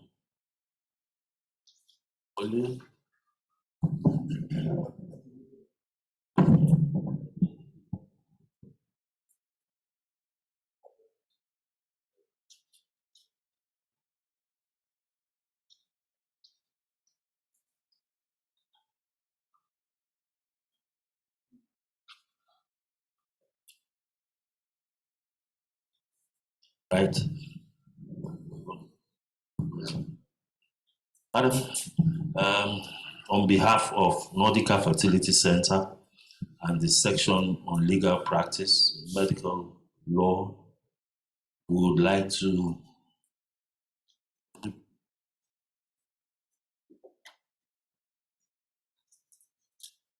this little presentation to you, ma'am, in appreciation of your time. We believe that this will be the beginning of many more such sessions. So thank you for coming. Thank you very much. Lady Joyce.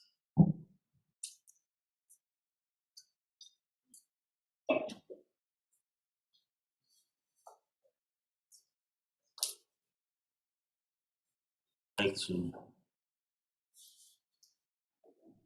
open.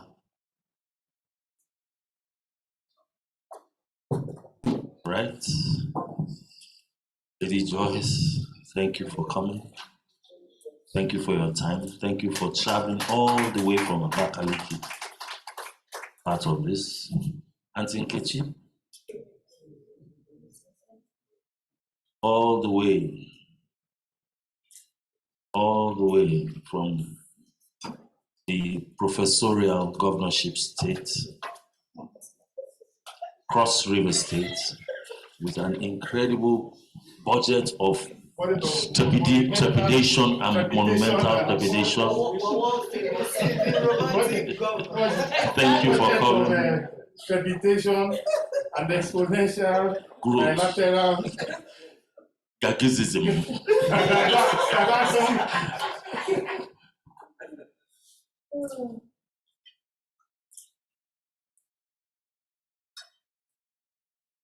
Auntie Viola, please, thank you for your time.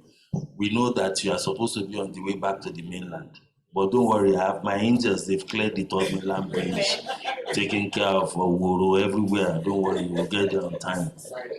Siren is easier. Or we get MC Olom on the way back to the body. Thank you very much for your time and coming and being part of this. And we'll be calling back on you again. Know that we're going to be doing that. Mr. Omos, my brother for a long time. Thank you for that wonderful presentation. You brought it all home. You know, now we try to let people know that it is not only the women that have problems. Many of us men, we have problems. You know, and we've been hiding and putting these women through trouble. So,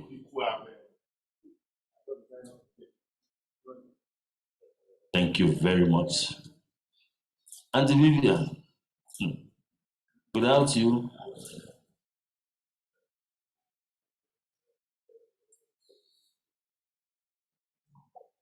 Thank you very much.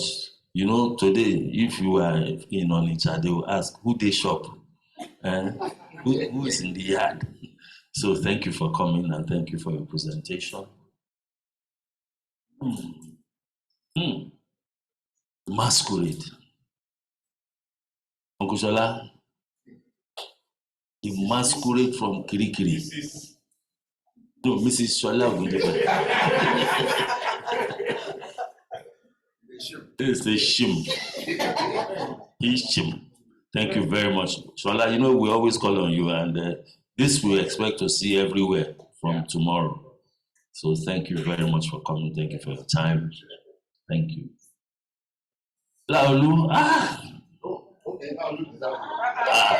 yes, now. It's, don't worry, we'll give you this one. Thank you very much. This is the beginning of, you know, this is the beginning. Yes. We're going to take, as I said, we need to take this to the Law Reform Commission, Ministry of Justice. They've asked for it, so we need to put something very formal to them. Thank you very much. For Doctor, we thank you for this. You want money. Money is it? No. Thank you very much.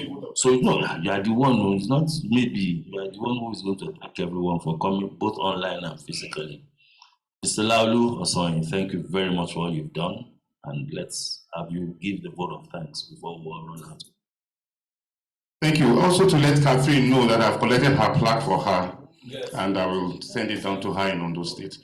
My Lord, I'm humbled and deeply blessed that you have taken us as under your wings, and we really appreciate your commitment.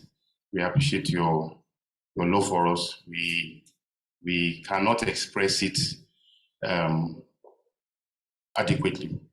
We're indeed very grateful. I must thank Dr. Abayami Ajayi. When I got the appointment as chairperson of the Committee on Medicine and Law, we knew we had to collaborate with persons, but it was quite going to be, we also knew that it would be quite challenging and difficult, particularly in these climes in which we are. But I'm happy that Dr. Abayami Ajayi saw what a lot of people didn't see, and plugged in, and he's been there since Asaba, which was a huge success, and this as well. And you can be rest assured that this is probably like a preamble. This is like a trailer to a so we're still, our collaboration hasn't ended here. We're still going to do more work together nationally. So we shall be dragging Nautica and AFRH along with us as we have MBA conferences and programs. I must thank Catherine, who is she's a colleague now. I used to call her one of my mentees, but she's a colleague now, and you can see that the quality of work that she presented is highly commendable. Joyce has mastered the art now. She's also a mentor of mine, and I'm appreciative of her coming all the way from Abakaliki. Nkechi, on the other hand, is a handful. We've been classmates in Unilag, so she has my button, so to speak, and I really appreciate her come all the way from Calabar and leaving her busy schedule. I must thank Dr. Faye as well, because I do recollect that it was Dr. Faye that introduced me to AFRH, and we've been working ever since. Really appreciate your coming. Dr. Jai Simi too, thank you for coming. She's one of my bosses. And I appreciate you for coming. I appreciate my brother Lema for coming. He's a committed NBA barman to the core and future leader of the bar. And you can see he's been here since 9:30. And I want to thank everybody I want to thank the back-end team. I want to thank my brother, our moderator. I want to thank everybody. And I want to thank the council members of the Nigerian Bar Association as well for encouraging us to have this program. We shall send the communicate to everybody. We shall send, I know I have the approval of my colleagues to send the slides as well to everybody, those online and those physical as well. Eventually, I believe strongly that this hybrid will come up not only with a communique, not only with legislation, but I believe at some point in time, we'll be able to even write a book, write journals on assisted conception. The bar and my meeting, and it will be a viable relationship. So thank you so much, everybody, for making out the time. Those online, the highest count was almost 200 people. Very, very, very impressive for a Tuesday in November, and everybody's chasing money for Christmas. And I really appreciate everybody. My Lord, once again, I thank you very much. Thank you.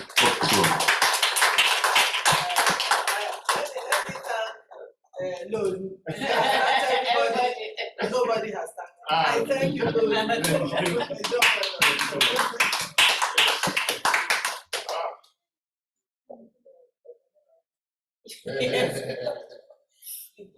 You've earned it.